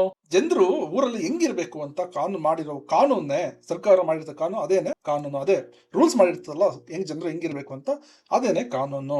ಮಿತಾಕ್ಷರ, ಶಾಸನ, ನಮ್ಮ ಕನ್ನಡಿಗ ವಿಜ್ಞಾನೇಶ್ವರ್ ಇದಾರಲ್ಲ, ಅವ್ರು ಬರೆದ ಆ ಬುಕ್ ಇದೆಯಲ್ಲ, ಅದನ್ನೇ ಫ್ಯಾಮಿಲಿ ಲಾ ಮಾಡಿದ್ರ ಕಾನೂನು. ಅದಕ್ಕೆ ದೊಡ್ಡ ಒಂದು ಗ್ರಂಥ ಇದು. ಮಿತಾಕ್ಷರ ಮತ್ತು ಶಾಸನ, ಅಲ್ಮಿಡಿ ಬಾದಾಮಿ ಶಾಸನಗಳ ಕಲ್ಲುಗಳ ಮೇಲೆನೆ ಶಾಸನಗಳು, ಜಮೀನಿನ ಒಂದು ದಾನ, ಟ್ಯಾಕ್ಸ್ ರೂಲ್ಸ್ ಬಗ್ಗೆ ಬರೆದಿದ್ದಾರೆ. ಸೊ ಆ ಕಾಲದಲ್ಲಿ ಸೊ ಇದೇ ತರ ತುಂಬಾ ಇದೆ, ನೀವೆಲ್ಲ ಓದ್ಕೊಂಡು ಹೋಗ್ಬೇಕು. ನೆಕ್ಸ್ಟ್ ಕನ್ನಡ ಭಾಷೆ, ಕನ್ನಡ ನೆಲ, ಕನ್ನಡ. ಸೊ ಇದೇ ತರ ನೀವು ಇದು ಸಂವಿಧಾನದ ಬಗ್ಗೆ ಬರೀಬೇಕು. ಆರ್ಟಿಕಲ್ 341 ಕ್ಲಾಸ್ 1 ಪ್ರಕಾರ ಕೇಂದ್ರದ ಭಾಷೆ ಕುರಿತಾದ ಸಂವಿಧಾನಿಕ ನಿಯಮಗಳು ಏನೇನಿದೆ, ಭಾರತದ ಭಾಷೆಯ ವೈವಿಧ್ಯತೆಯ ಬಗ್ಗೆ ಬರೀಬೇಕು. ಮತ್ತೆ ಮಾಲೀಕ ನೌಕರರ ಬಗ್ಗೆ ಹೇಗೆ ಕರಾರ್ ಬರೀರಿ ಅಂತ, ನೌಕರ ಸಮೂಹ ಕರಾರ್ ಮಾಡಿದಿರ್ತಾರೆ, ಅದನ್ನೆಲ್ಲ ನೀವು ಬರೀಬೇಕಾದ್ರೆ ಇದ್ರ ಸುಮ್ಮನೆ ಬರೆಯೋದಲ್ಲ. ಅವರು ಟಿಪ್ಪಣಿ ಬರೀರಿ, ಪ್ರಬಂಧ ಬರೀರಿ. ಇದನ್ನ ನೀವು ಪತ್ರ ಬರೀರಿ ಅಂತ ಕೇಳ್ತೀವಿ, ಲೆಟರ್ ಬರೀರಿ ಅಂತ ಹೇಳಿ. ಅದಕ್ಕೆ ಪ್ರಬಂಧ ಬರೀರಿ ಅಂದ್ರೆ ನೀವು ಫಸ್ಟ್ ಪೀಟಿಗೆ ಹಾಕಿ ಇದೆಲ್ಲ ಎಕ್ಸ್ಪ್ಲೇನ್ ಮಾಡ್ಕೊಂಡು ತುಂಬಾ ಡೀಟೇಲ್ ಆಗಿ ಎಕ್ಸ್ಪ್ಲೇನ್ ಮಾಡಬೇಡಿ. 1 ಪೇಜ್, ನೆಕ್ಸ್ಟ್ 2 ಪೇಜ್ ಇದನ್ನ ಬರೀರಿ, 2 ಪೇಜ್ ಲೆಟರ್ ಬರೀರಿ. ಸೊ 4 ಪೇಜ್ ಆಗುತ್ತೆ. ಓಕೆ, ಈ ತರ ಏನೇನಿರುತ್ತೆ, ಏನೇನು ಬರೀಬೇಕು, ಅವ್ರನ್ನ ಕರಾರ್ ಮಾಡ್ಬೇಕಾದ್ರೆ ನಂಬಿಕೆ ಮೇಲೆ ನಿಂತಿರುತ್ತೆ. ಮಾಲೀಕ ಮತ್ತು ನೌಕರ ಸಂಬಂಧ ಯಾವ್ದೋ ಒಂದು ನಂಬಿಕೆ ಮೇಲೆ ಇರುತ್ತೆ. ಅದಕ್ಕೆ ಏನೇನು ಮೂಲಭೂತ ನಿಯಮಗಳು ಇರಬೇಕು. ಸಕ್ಷಮ ಪ್ರದೇಶ ಅಂದ್ರೆ ಇಬ್ರು ಕೂಡ 18 ವರ್ಷ ಆಗಿರ್ಬೇಕು ಕರಾರ್ ಮಾಡೋದಕ್ಕೆ. ಪ್ರಸ್ತಾವ ಮಾಡಿ ಅವರು ಒಪ್ಕೋಬೇಕು. ಕಾನೂನುಬದ್ಧ ಪ್ರತಿಫಲ ಇರೋ, ಸುಮ್ನೆ ಬಂದಿ ಕೆಲಸ ಗುಲಾಮ ತರ ಕೆಲಸ ಮಾಡೋದಕ್ಕೆಲ್ಲ ಬಂದಿರೋದು. ಸೊ ಇದೆಲ್ಲ ಏನೇನ್ ಇರ್ಬೇಕು, ಕರಾರಲ್ಲಿ ಏನೇನ್ ಇರ್ಬೇಕು ಅಂತ ಬರೀಬೇಕು. ಏನೇ ಸಿದ್ಧಾಂತಗಳು ಅದನ್ನೆಲ್ಲ ಬರೀಬೇಕು. ಹಕ್ಕುಗಳು ಮತ್ತು ಕರ್ತವ್ಯಗಳು, ಇವೆಲ್ಲ ನೀವು ಸಿದ್ಧಾಂತಗಳನ್ನ ನೀವು ಇದರಲ್ಲಿ ಕಾನ್ಸ್ಟಿಟ್ಯೂಷನ್ ಓದಿರ್ತೀರಾ, ಕಾಂಟ್ರಾಕ್ಟ್ ಎಲ್ಲ ಓದಿದ್ದೀರಾ. ಹಕ್ಕುಗಳು ಮತ್ತು ಕರ್ತವ್ಯಗಳು ಅದೇ ಏನೇನು ಬರೀಬೇಕು, ಏನು ಯಾವ ಟೈಮ್ ಬರಬೇಕು, ಏನು ಕೆಲಸ ಮಾಡಬೇಕು, ಇದನ್ನೆಲ್ಲ ತಪ್ಪು ಮಾಡಿ ಏನು ಶಿಕ್ಷೆ ಕೊಡಬೇಕು ಎಲ್ಲಾನು ಅದ್ರಲ್ಲಿ ಬರ್ದಿರ್ಬೇಕು. ನೆಕ್ಸ್ಟ್ ಓದಕ್ಕೆ ಈ ತರ ಮಾದರಿ ಪತ್ರ ಬರೀಬೇಕು. ಇದೆಲ್ಲ ಡೀಟೇಲ್ ಆಗಿ ಬರೀಬೇಕು. ನೀವು ಲಾಂಗ್ ನೋಟ್ಸ್ ಇದೆಯಲ್ಲ ಅದ್ರಲ್ಲಿ ಓದಿದ್ರೆ ನಿಮಗೆ ಗೊತ್ತಾಗುತ್ತೆ. ಇದೆಲ್ಲ ನೀವು ಓನ್ ಆಗಿ ಬರ್ಕೊಂಡೋಗಿ. ಷರತ್ತುಗಳು ಅದೇ ಗೊತ್ತಲ್ಲ, ಇದು ಹೈಕೋರ್ಟ್ ಲಾ ಅಕಾಡೆಮಿ ಲಾಂಗ್ ನೋಟ್ಸ್. ಇದು 45 ಪೇಜಸ್ ಇದೆ. ಇದು ಲಾಂಗ್ ನೋಟ್ಸ್. ಇದ್ರಲ್ಲಿ ತುಂಬಾ ಡೀಟೇಲ್ ಆಗಿದೆ ನೋಡಿ. ರಿಯಲ್ ಆಗಿ ಹೆಂಗ್ ಬರೀಬೇಕು ಕೋರ್ಟ್ ಅಲ್ಲಿ ಹಂಗೆ ಬರ್ದಿದ್ದೀವಿ. ಈ ತರ ಇಸ್ವಿ ಹಾಕಿ ಈ ತರ ದಿನಾಂಕದ ಲಾಂಗ್ ನೋಟ್ಸ್ ಓದಿ. ಮೊದಲನೇ ಪಕ್ಷಕಾರ, 2ನೇ ಪಕ್ಷಕಾರ ಬರೆದು ಶ್ರೀ ಗೌತಮ್ ಅವರ ತಂದೆಯವರು. ಇವರು ಸುಮಾರು 35 ವರ್ಷ ಆಗಿದೆ. ವೃತ್ತಿ ಸಾಫ್ಟ್ವೇರ್ ಇಂಜಿನಿಯರ್ ಕೆಲಸ ಮಾಡ್ತಾರೆ. ಅಲ್ಲಿ ದಾವಣಗೆರೆಯಲ್ಲಿದ್ದಾರೆ. ಇವರು ಕಾರ್ಯನ ಗುತ್ತಿಗೆ ಪಡೆದ ಇದು ಲೀಸ್ ಇದು ಮನೆ ಪತ್ರದ ಬಗ್ಗೆ, ರೆಂಟ್ ಅಗ್ರಿಮೆಂಟ್ ಮಾಡ್ಬೇಕಾದ್ರೆ ಈ ತರ ಬರೀಬೇಕು. ಎಲ್ಲ ಇದೇ ತರ ಬರ್ದಿದೀವಿ. ಓಕೆ, ಇವರಿಬ್ರು ಗುತ್ತಿಗೆ ಪಡೆದವರು ಅಂತ ಕರೀತಾರೆ. ಹಿನ್ನೆಲೆ ಏನು ಅದನ್ನ ಬರೀಬೇಕು. ಇದೆಲ್ಲ ಬರೆದು ಮತ್ತೆ ನಿಯಮಗಳು ಏನೇನು ಯಾವ ಓಕೆ ಏನು ಟರ್ಮ್ಸ್ ಅಂಡ್ ಕಂಡೀಷನ್ ಹಾಕಿದ್ದಾರೆ ಬಾಡಿಗೆ ಕೊಡೋರು. ನೀವು ನಿಮ್ಮ ಮನೆಯಲ್ಲ ಬಾಡಿಗೆ ಕೊಡ್ಬೇಕಾದ್ರೆ ಬರ್ದಿದ್ದೀರಲ್ವಾ, ಇವರೆಲ್ಲ ಬಿಲ್ಗೆಲ್ಲ ನೀವೇ ಕಟ್ಟಬೇಕು, ಮನೆ ರಿಪೇರಿ ಎಲ್ಲ ನೀವೇ ಮಾಡಬೇಕು, ಪೇಂಟಿಂಗ್ ಆಗಬೇಕು, ಪೇಂಟಿಂಗ್ ಆಗ್ಬೇಕಾದ್ರೆ ದುಡ್ಡು ಕಟ್ ಮಾಡ್ಕೊಳ್ತೀವಿ, ನಿಮ್ದು ಅಡ್ವಾನ್ಸ್ ಎಲ್ಲ ಫುಲ್ ಕೊಡೋದೇ ಇಲ್ಲ. ಆ ಥರ ಏನೇನೋ ಬರೀದಿರಲ್ಲ. ಆ ಥರ ಎಲ್ಲ 11 ತಿಂಗಳು ಮುಗಿಯೋ ಮುಂಚೆ ಏನಾದ್ರು ಬಿಟ್ಟೋದ್ರೆ 1 ತಿಂಗಳು ಬಿಟ್ಟು ಹೋಗಿ 1 ತಿಂಗಳು ಸೂಚನೆ ಕೊಡಬೇಕು. ಇದೆಲ್ಲ ಬರೀಬೇಕು. ಇದೆಲ್ಲ ಏನು ಇದೆಲ್ಲ ಸ್ಟ್ಯಾಂಡರ್ಡ್ ಆಗಿ ಬರೀ ಇದೆಲ್ಲ. ಮತ್ತೆ ಇಬ್ರು ಸೈನ್ ಮಾಡಬೇಕು, ಓನರ್ ಸೈನ್ ಮಾಡಬೇಕು, ಮತ್ತೆ ಯಾರು ರೆಂಟ್ ಅಲ್ಲಿ ಸೈನ್ ಮಾಡಬೇಕು, ಮತ್ತೆ ಇಬ್ರು ಸಾಕ್ಷಿಗಳು ಇರಲೇಬೇಕು. ಇದು ಯಾರು ಬೆರಳಚ್ಚು ಮಾಡಿಸಿದ್ರು ಅಂತ ಬರೀತಾರೆ. ನೆಕ್ಸ್ಟ್ ಸಾಲದ ಪತ್ರ ಹೆಂಗ್ ಬರೀಬೇಕು. ಮೊದಲನೇ ವ್ಯಕ್ತಿ ಇರಬೇಕು, 2ನೇ ಪಕ್ಷಕಾರ ಇರಬೇಕು, ಏನೇ ಹಿನ್ನೆಲೆ, ಏನಕ್ಕೆ ಸಾಲ ತಗೋತಾವ್ರೆ, ಎಷ್ಟು ದುಡ್ಡು ತಗೋತಾವ್ರೆ, ಮತ್ತೆ ಏನೇನು ನಿಯಮಗಳಿದೆ, ಸಾಲ ವಿತರಣೆ, ಪ್ರತಿಫಲ, ಹೆಂಗೆ, ಬಡ್ಡಿ ದರ ಏನು, ಎಲ್ಲಾನು ಬರೆದು ಕಂಡೀಷನ್ ನೀವೇ ಓನಾಗಿ ಬರೀಬಹುದು. ಈ ಮೇಲ್ಕಂಡ ಎಲ್ಲಾ ಷರತ್ತುಗಳು ನಾನು ಇದು ಬರೀಬೇಕು. ಓದಿ ಅರ್ಥ ಮಾಡಿಕೊಂಡು ಯಾವುದೇ ಬಲವಂತ, ಇದು ಬರೀಲೇಬೇಕು, ಇಂಪಾರ್ಟೆಂಟ್ ಇದು, ಬಲವಂತ ವಂಚನೆಗೆ ಒಳಗಾಗದೆ ಸ್ವಇಚ್ಛೆಯಿಂದ ಈ ಕೆಳಗೆ ನಾನು ಸಹಿ ಮಾಡುತ್ತೇನೆ, ಸಾಕ್ಷಿಗಳ ಸಕ್ಷಮದಲ್ಲಿ ಈ ಕರಾರು ಪತ್ರವನ್ನು ಸಹಿ ಮಾಡಿ ರುಜು ಮಾಡಿರುತ್ತೇನೆ ಅಂತ ಬರೆದು ಪಕ್ಷಕಾರ ಲೀಟರ್ ಲೆಂಡರ್ ಇಬ್ರು ಸೈನ್ ಮಾಡಿ, ಸಾಕ್ಷಿಗಳಿಬ್ರು ಸೈನ್ ಮಾಡಬೇಕು. ಸೊ ಇದೆಲ್ಲ ಕಂಡೀಷನ್ಸ್ ಬರೀಬೇಕು ನೋಡಿ. ಇಷ್ಟೇನೇನಿಲ್ಲ. ಮೊದಲನೇ ಪಾರ್ಟಿ, 2ನೇ ಪಾರ್ಟಿ ಅವ್ರದ್ದು ಅಡ್ರೆಸ್ ಎಲ್ಲ ಬರೆದ್ಬಿಟ್ಟು ಇದರಲ್ಲಿ ಸಾಲಿಗ ಅಂತ ಕರಿತೀವಿ, ಇವ್ರನ್ನ ಸಾಲಗಾರ ಅಂತ ಕರಿತೀವಿ. ಮತ್ತೆ ಇದು ಆಲ್ಟರ್ನೇಟ್ ವರ್ಡ್ಸ್ ಕೊಟ್ಬಿಟ್ಟು ನೆಕ್ಸ್ಟ್ ಏನೇನು 2 ಪಕ್ಷಕಾರ ಇಬ್ರು ಬಂದಿದ್ದಾರೆ, ಸ್ವಂತ ವೃತ್ತಿ ಅಭಿವೃದ್ಧಿಗೆ ಹೊಸ ಕಂಪ್ಯೂಟರ್ ಖರೀದಿಗೋಸ್ಕರ ಸಾಲ ಹತ್ರ ಎಲ್ಲ ಬರೆದು ಏನೇನು ಕಂಡೀಷನ್ಸ್ ಅಲ್ಲಿ ಹಾಕಿ ಇಬ್ರು ಸೈನ್ ಮಾಡ್ಕೊಡೋದು ಅಷ್ಟೇನೆ, ಅದೇನೇನಿಲ್ಲ. ನೆಕ್ಸ್ಟ್ ಬಾಡಿಗೆ ಕರಾರು ಮುಗಿತು. ಇದೆಲ್ಲ ಸೇಲ್ ಡೀಡ್ ಹೆಂಗ್ ಬರೀಬೇಕು ಅಂತ ಬರೀಬೇಕು. ಬರೀ ಸೇಲ್ ಡೀಡ್ ಅಲ್ಲ ನೋಡಿ. ಎಕ್ಸಾಂಪಲ್ ಹಂಗೆ ಸೇಲ್ ಡೀಡ್ ಅಂದ್ರೆ ಏನು, ಸೇಲ್ ಡೀಡ್ ಒಳಗಡೆ ಏನಿರ್ಬೇಕು, ಸೇಲ್ ಡೀಡ್ ಯಾಕೆ ಬಳಸ್ತಾರೆ ಆತರ ಬರೀಬೇಕು ನೀವು ನೋಡಿ. ಈಗ GRS ಅಲ್ಲಿ ಆಟ ಆಡೋದು ಅಂತ ಇದೆ, ಅಂದ್ರೆ ಅವಾಗ ಆಟ ಆಡೋದಲ್ಲ. GRS ಅಲ್ಲಿ ಏನಿದೆ, GRS ಅಲ್ಲಿ ಏನಕ್ಕೆ ಆಟ ಆಡಕ್ ಹೋಗ್ಬೇಕು, GRS ಆಟ ಆಡೋದು ಏನ್ ಸಿಗುತ್ತೆ ಆತರ ಬರೀಬೇಕು ನೀವು. ಪತ್ರ ಬರೀಬೇಕಾದ್ರೆ ಪತ್ರದಲ್ಲಿ ಏನಿರ್ಬೇಕು, ಪತ್ರದಲ್ಲಿ ಏನೇನು ಬರೀಬೇಕು, ಪ್ರಬಂಧದಲ್ಲಿ ಪತ್ರ ಅಂದ್ರೆ ಏನು ಆತರ ಬರೀಬೇಕು. ಆಯ್ತಾ, ಅದನ್ನ ಬರ್ದು ಆಮೇಲೆ ಎಕ್ಸಾಂಪಲ್ ಹೆಂಗಿರ್ಬೇಕು ಅಂತ ಬರೀಬೇಕು. GRS ಏನಿದೆ, GRS ಒಳಗಡೆ ಯಾವ್ದು ಏನಾಗುತ್ತೆ, GRS ಚೆನ್ನಾಗಿದೆ, ಆಮೇಲೆ ಪ್ರಾಕ್ಟಿಕಲ್ ಆಗಿ GRS ಒಳಗಡೆ ಆಟ ಆಡ್ಬೇಕು ಅಲ್ವಾ. ಅದೇ ತರ ಪ್ರಾಕ್ಟಿಕಲ್ ಆಗಿ ಒಂದು ಮಾದರಿ ಪತ್ರನ ಬರೆದು ತೋರಿಸ್ಬೇಕು. ಲಕ್ಷಣಗಳು ಏನೇನು, ಕ್ರಯಪತ್ರ ಅಂದ್ರೆ ಸೇಲ್ ಡೀಡ್ ಮನೆ ಮಾರ್ಬೇಕಾದ್ರೆ ಹೆಂಗ್ ಮಾಡ್ತೀರಾ ಕ್ರಯಪತ್ರ ಅಂತ ನೀವು ಅಡ್ವೊಕೇಟ್ ಆಗೋ ತರನೇ ಬರೀಬೇಕು. ತುಂಬಾ ಒಳ್ಳೆ ಮಾರ್ಕ್ಸ್ ಬರುತ್ತೆ. ಪ್ರಾಮುಖ್ಯತೆ ಏನು, ಕ್ರಯಪತ್ರದ್ದು ಏನೇನಿರ್ಬೇಕು, ಮಾಲೀಕತ್ವ, ಸಾಕ್ಷಿ ಇರಬೇಕು, ವರ್ಗಾವಣೆ ಇರಬೇಕು, ಭವಿಷ್ಯದಲ್ಲಿ ಏನಾರ ಜಗಳ ಆದ್ರೆ ನಾನು ದುಡ್ಡು ಕೊಡ್ತೀನಿ ಅಂತ ಬರೀಬೇಕು, ಸಾಲ ಯಾವ್ದು ಇಲ್ಲ ಅಂತ ಬರೀಬೇಕು, ಲಕ್ಷಣಗಳು ಇಬ್ರು ಸಕ್ಷಮದವರಾಗಿರ್ಬೇಕು. ಇದೆಲ್ಲ ಇಬ್ರು ಸುಮ್ಮನೆ ಮಗು ಟ್ರಾನ್ಸ್ಫರ್ ಮಾಡಕ್ಕೆ ಆಗಲ್ಲ, ಒಂದು ಆಸ್ತಿ ಇರಬೇಕು, ಅದಕ್ಕೆ ಪ್ರತಿಫಲ ಇರಬೇಕು, ಲಿಖಿತವಾಗಿರ್ಬೇಕು, ಸಾಕ್ಷಿಗಳಿರ್ಬೇಕು.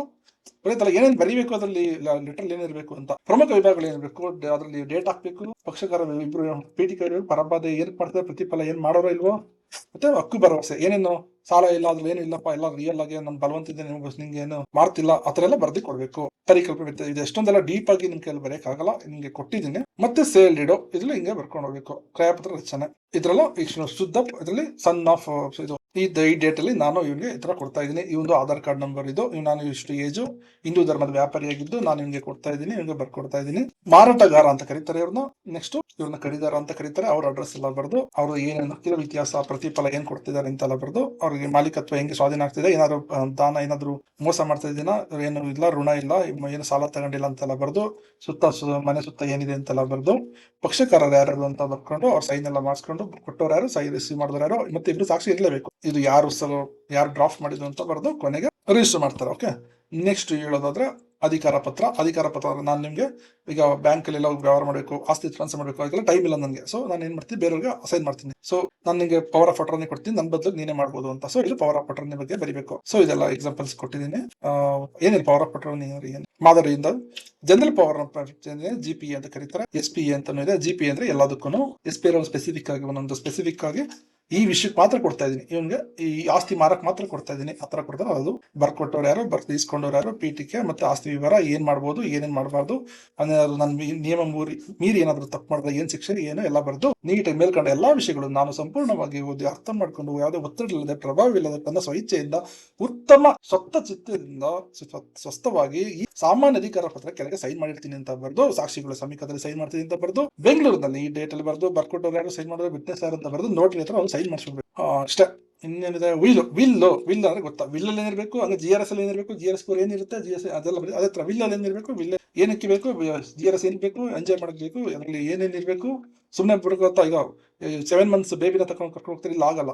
ಏನು 18 ವರ್ಷ ಆಗಿರ್ಲೇಬೇಕು ಅಲ್ವಾ, GRS ಹೋಗೋಕೆ ಒಂದು ಅಟ್ಲೀಸ್ಟ್ 10 year ಇರಬೇಕು ಅಂತ ಅನ್ಸುತ್ತೆ. ಆತರ ಎಲ್ಲ ಸಹಿ ಮಾಡಿರ್ಬೇಕು, ಸಾಕ್ಷಿ ಕೊಡ್ಬೇಕು, ಅಮೌಂಟ್ ಪೇ ಮಾಡಿರ್ಬೇಕು, GRS ಕೂಡ ಹೋಗೋದಕ್ಕೆ. ಆತರ ಅದ್ರಲ್ಲಿ ಏನು ಅಂಶಗಳು ಇರಬೇಕು ಅದೆಲ್ಲ ಬರೀಬೇಕು, ಮತ್ತೆ ಪ್ರಕರಣಗಳು ಬರೆದು. ಮತ್ತೆ ಇದು ವಿಲ್ ಇದೆ, ನಾನು ಈ ವಿಲ್ ಅನ್ನು ಈ ದೇಶದ ಈ ಟೈಮಲ್ಲಿ ಈ ತರ ಬರಿತಾ ಇದ್ದೀನಿ, ಇವ್ರಿಗೆ ಹೋಗ್ತದೆ, ಹಿಂದೆ ಯಾವ ವಿಲ್ ಇತ್ತು ಅದೆಲ್ಲ ನಾನು ರದ್ದು ಮಾಡ್ತಾ ಇದ್ದೀನಿ, ಇದೇ ರಿಯಲ್, ಇದೇ ನನ್ನ ಆಶಯ ಆಗಿದೆ. ಆಸ್ತಿ ಏನೇನು ಕೊಡ್ತಾ ಇದ್ದೀನಿ, ರಕ್ಷಣೆ ಏನು ಉಳಿಕೆ ಆಸ್ತಿ ಏನಾರ ಮುಂದೆ ಫ್ಯೂಚರ್ ಬರೋ ಆಸ್ತಿ ನಾವು ಇದ್ರಲ್ಲೇ ಹೋಗ್ಲಿ ಬದಲಾಗಿ ಮತ್ತೆ ಎಲ್ಲ ಬರೀಬೇಕು. ಸಾಕ್ಷಿಗಳು ಹಾಕ್ಬಿಟ್ಟು ಮುಗಿತದೆ, ವಿಲ್ದೆ ವಿಲ್ ಆಗೋಗ್ಬಿಡುತ್ತೆ. ನೋಟಿಸ್ ಎಚ್ಚರಿಕೆ ಪತ್ರ ಕೊಡೋದು ಅಷ್ಟೇನೆ. ಇದು ನೋಟಿಸ್ ಕೊಡ್ಬೇಕು, ಶಾಸನಬದ್ಧವಾಗಿರ್ಬೇಕು, ಕಾರಣ ಕೇಳ್ಬೇಕು, ನ್ಯಾಯಾಲಯದ ನೋಟಿಸ್ ಹೆಂಗಿರುತ್ತೆ, ನ್ಯಾಯಾಲಯ ಕಳಿಸೋದು ಹೆಂಗಿರ್ಬೇಕು, ಕಳಿಸೋ ನೋಟಿಸ್ ಯಾವ ತರ ಇರಬೇಕು, ಯಾವ ತರ ಒಂದು ಎಕ್ಸಾಂಪಲ್, ಕಳಿಸೋರು ಇಸ್ಕೊಂಡವರು ಡೇಟು ಏನು ವಿಷಯದಲ್ಲಿ ಕಳಿಸ್ತಾ ಇದ್ರಿ, ನೀವು ಈ ತರ ನಾವು ನೀವು ಕೆಲಸ ತೆಗಿತಾ ಇದ್ದೀನಿ, ಈ ತರ ಹಾನಿಯಾಗಿದೆ, ಈ ತರ ಎಲ್ಲ ಎಚ್ಚರಿಕೆ ಕೊಟ್ಟು ಮಾಡಬೇಕು. ಒಂದು ವೇಳೆ ಈ ನಿಗದಿ ಅವರುಗಳು ನೀವೇನೋ ಬರ್ದೇ ಇದ್ರೆ ಪರಿಹಾರ ಕೊಡಿ, ನೀವು ದಂಡ ಕಟ್ಟಬೇಕಾಗುತ್ತೆ ಅಂತ ನೋಟಿಸ್ ಕೊಟ್ಟು ಎಕ್ಸ್ಪ್ಲನೇಷನ್ ಎಲ್ಲ ಕೇಳ್ತಾರೆ, ಡಿಸ್ಪ್ಲಿನರಿ ಆಕ್ಷನ್ ತಗೊಳ್ತಾರೆ. ಮತ್ತೆ ಇದು ಆಸ್ತಿ ವಿಭಜನೆ, ಇಬ್ಬರು ನಡುವೆ ಆಸ್ತಿ ಹೆಂಗೆ ವಿಭಜನೆ ಮಾಡ್ಕೋಬೇಕು, ಅದರಲ್ಲಿ ವಿಭಜನೆ ಮಾಡ್ಕೊಳ್ಳೋದಕ್ಕೆ ಏನೇನಿರಬೇಕು, ಯಾವ ಇಂಪಾರ್ಟೆಂಟ್ ಇರಬೇಕು, GRS ಹೆಂಗಿರ್ಬೇಕು, GRS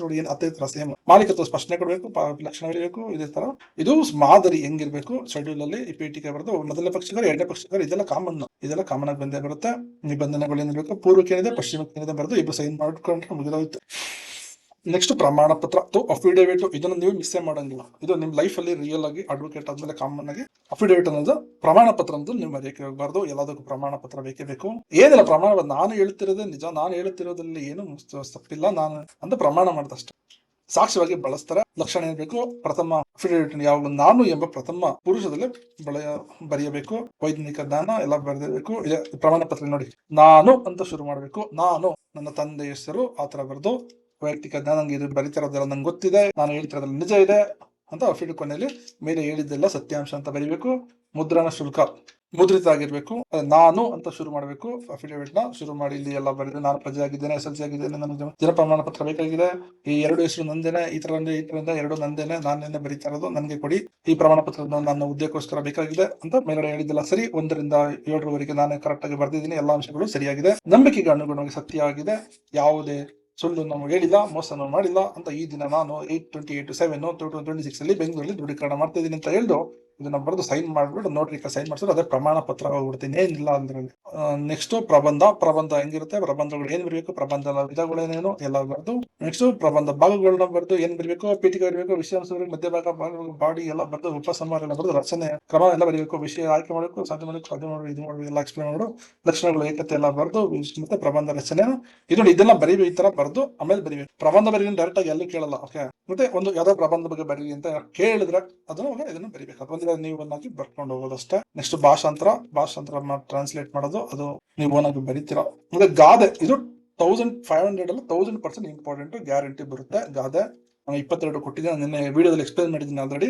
ಅತ್ತೆಗೊಂದು ಕಾಲ, ಸೊಸೆಗೊಂದು ಕಾಲ, ನಿನ್ಗೊಂದು ಕಾಲ, ನಂಗೊಂದು ಕಾಲ ಅಂತ ಬೆಳಗಿರೋದಿಲ್ಲ. ಹಾಲಲ್ಲ, ಇತ್ತಲ್ಲ ಮರ ಮದ್ದಲ್ಲ, ಅದು ಇದು ಇದು ಅದು ಅಂತ ಬರ್ಕೊಂಡು ಹೋಗ್ತಾರೆ. ಉಪ್ಪು ತಿಂದ ಮೇಲೆ ನೀರು ಕುಡಿಬೇಕು, ಕೈ ಕೆಸರು ಬಾಯಿ ಹೆಸರು, ಮನಸ್ಸಿದ್ರೆ ಮಾರ್ಗ, ಉಪ್ಪಿನಿಂದಲೇ ಉಸಿ ಇಲ್ಲ, ಅದೆಲ್ಲ ನಿನ್ನೆ ವಿಡಿಯೋದಲ್ಲಿ ಎಕ್ಸ್ಪ್ಲೇನ್ ಮಾಡಿದ್ದೀನಿ, ಮತ್ತೆ ಎಕ್ಸ್ಪ್ಲೇನ್ ಮಾಡೋಕೆ ಟೈಮ್ ಇಲ್ಲ. Okay, all the best. ಮೌನ ಬೆಳ್ಳಿ ಮಂಗಾರ ಅದು ಅಂತ ಬರ್ಕೊಂಡು ನೋಡಿ. ಈಗ ಮೊದಲು ಹೇಳ್ತಾ ಇದ್ದೀನಿ, ಎಕ್ಸಾಮ್ ಅಲ್ಲಿ ನೀಟಾಗಿ ಪರ್ಫೆಕ್ಟ್ ಆಗಿ ಲಾ ಸ್ಟೂಡೆಂಟ್ಸ್ ತರ ಬರೀರಿ. ಏನೇನೋ ಬರ್ಕೊಂಡ್ರೆ ಮಾರ್ಕ್ಸ್ ಕಡಿಮೆ ಕೊಡ್ತಾರೆ, ಪಾಸ್ ಆಗ್ತೀರಾ, ಡೋಂಟ್ ವರಿ. ತುಂಬಾ ಒಳ್ಳೆ ಮಾರ್ಕ್ಸ್ ಬೇಕು ಅಂದ್ರೆ ತುಂಬಾ ಪ್ರೊಫೆಷನಲ್ ಆಗಿ ಒಳ್ಳೆ ಪದಗಳನ್ನ, ಕಾನೂನಿನ ಪದಗಳನ್ನ ಬರೀರಿ. ಎಷ್ಟಾಗುತ್ತೋ ಅಷ್ಟು ಕಾನೂನಿನ ಪದಗಳು ಲಾ ಪ್ರಕಾರ ನೀಟಾಗಿ ಬರೀರಿ, ಒಳ್ಳೆ ಮಾರ್ಕ್ಸ್ ಸಿಗುತ್ತೆ. So all the best. ಇದೆಲ್ಲ ಪ್ರಿಸೈಸ್ ರೇಟಿಂಗ್ ಎಲ್ಲ ನಿಮ್ಗೆ ಬರೋದಿಲ್ಲ. ಸೊ ಅಷ್ಟೇನೆ, ಏನೇನಿದೆ ಇದಕ್ಕೆ ಏನು ಸಾರ್ ನಂಗೆ ಗೊತ್ತಾಗ್ತಿಲ್ಲ, ನಂಗೆ ಏನು ಸಾರ್ ಏನು ಅರ್ಥನೇ ಆಗ್ತಿಲ್ಲ, ತಲೆಗಡೆ ಹೋಗ್ತಿಲ್ಲ ಅಂತ ತುಂಬಾ ಜನ ಕೇಳ್ಕೊಳ್ತಾ ಇದ್ದೀರಾ. ಸೊ ಆಲ್ ದ ಬೆಸ್ಟ್, ಎಲ್ಲರೂ ಚೆನ್ನಾಗಿ ಮಾಡ್ತೀರಾ. ಓಕೆ, ನಮ್ದು ನೆಕ್ಸ್ಟ್ ಬ್ಯಾಚ್ ಶುರು ಆಗ್ತಿದೆ. 27 ಬ್ಯಾಚ್ ಶುರುವಾಗಿದೆ. First sem, second, third sem, fourth sem, fifth sem, six sem ಎಲ್ಲ ಸೆಮ್ಗೂ ಶುರುವಾಗಿದೆ. 5 year LLB, 3 year LLB ಎಲ್ಲರಿಗೂ ಶುರುವಾಗಿದೆ class. If you need any classes you can contact us on 803888054607 for notes ಎಲ್ಲ ಸಿಗುತ್ತೆ. ಎಲ್ಲ ಸೆಮ್ದು ನೋಟ್ಸ್ ಎಲ್ಲ ರೆಡಿ ಆಗಿದೆ. You can contact us. ನಮ್ದೆಲ್ಲ ಮೆಟೀರಿಯಲ್ಸ್ ಹೇಗಿದ್ರೆ ಓದ್ತಾ ಇರಬೇಕು ಅನ್ಸುತ್ತೆ ಆ ತರ study materials, high quality premium study materials by ಐಕಿಕೋಟ್ law academy. We provide exam-oriented training, exam-oriented study materials, and also we'll provide the practical training. Bar council exam ready ಆಗಬೇಕು first sem ಇಂದಾನೆ, ಆ ತರ ಎಲ್ಲ ಫುಲ್ ಶುರು ಮಾಡ್ಕೊಂಡು ಅದೆಲ್ಲ training ಕೊಡ್ತೀವಿ. ಸೂನು ಗೆಲ್ರು ಪಾಸ್ ಆಗಬೇಕು ಬಾರ್ ಕೌನ್ಸಿಲ್ ಎಕ್ಸಾಮ್, ಆ ತರ ರಿಸರ್ಚ್ ಮಾಡ್ತಾ ಇದ್ವಿ. ಈಗ ಹೆಂಗೆ ಎಕ್ಸ್ಪ್ಲೇನ್ ಮಾಡ್ತಾ ಇರ್ತಾರ ಅದೇ ತರ 7th standard ಸ್ಟೂಡೆಂಟ್ಸ್ ಕೂಡ ಪಾಸ್ ಆಗಬೇಕು, ಆ ತರ ನಾವು ಎಕ್ಸ್ಪ್ಲೇನ್ ಮಾಡಿ ನೋಟ್ಸ್ ರೆಡಿ ಮಾಡಿ ಕೊಡ್ತಾ ಇದೀವಿ ಸ್ಟೂಡೆಂಟ್ಸ್ಗೆ. Okay, you can contact us. All the best.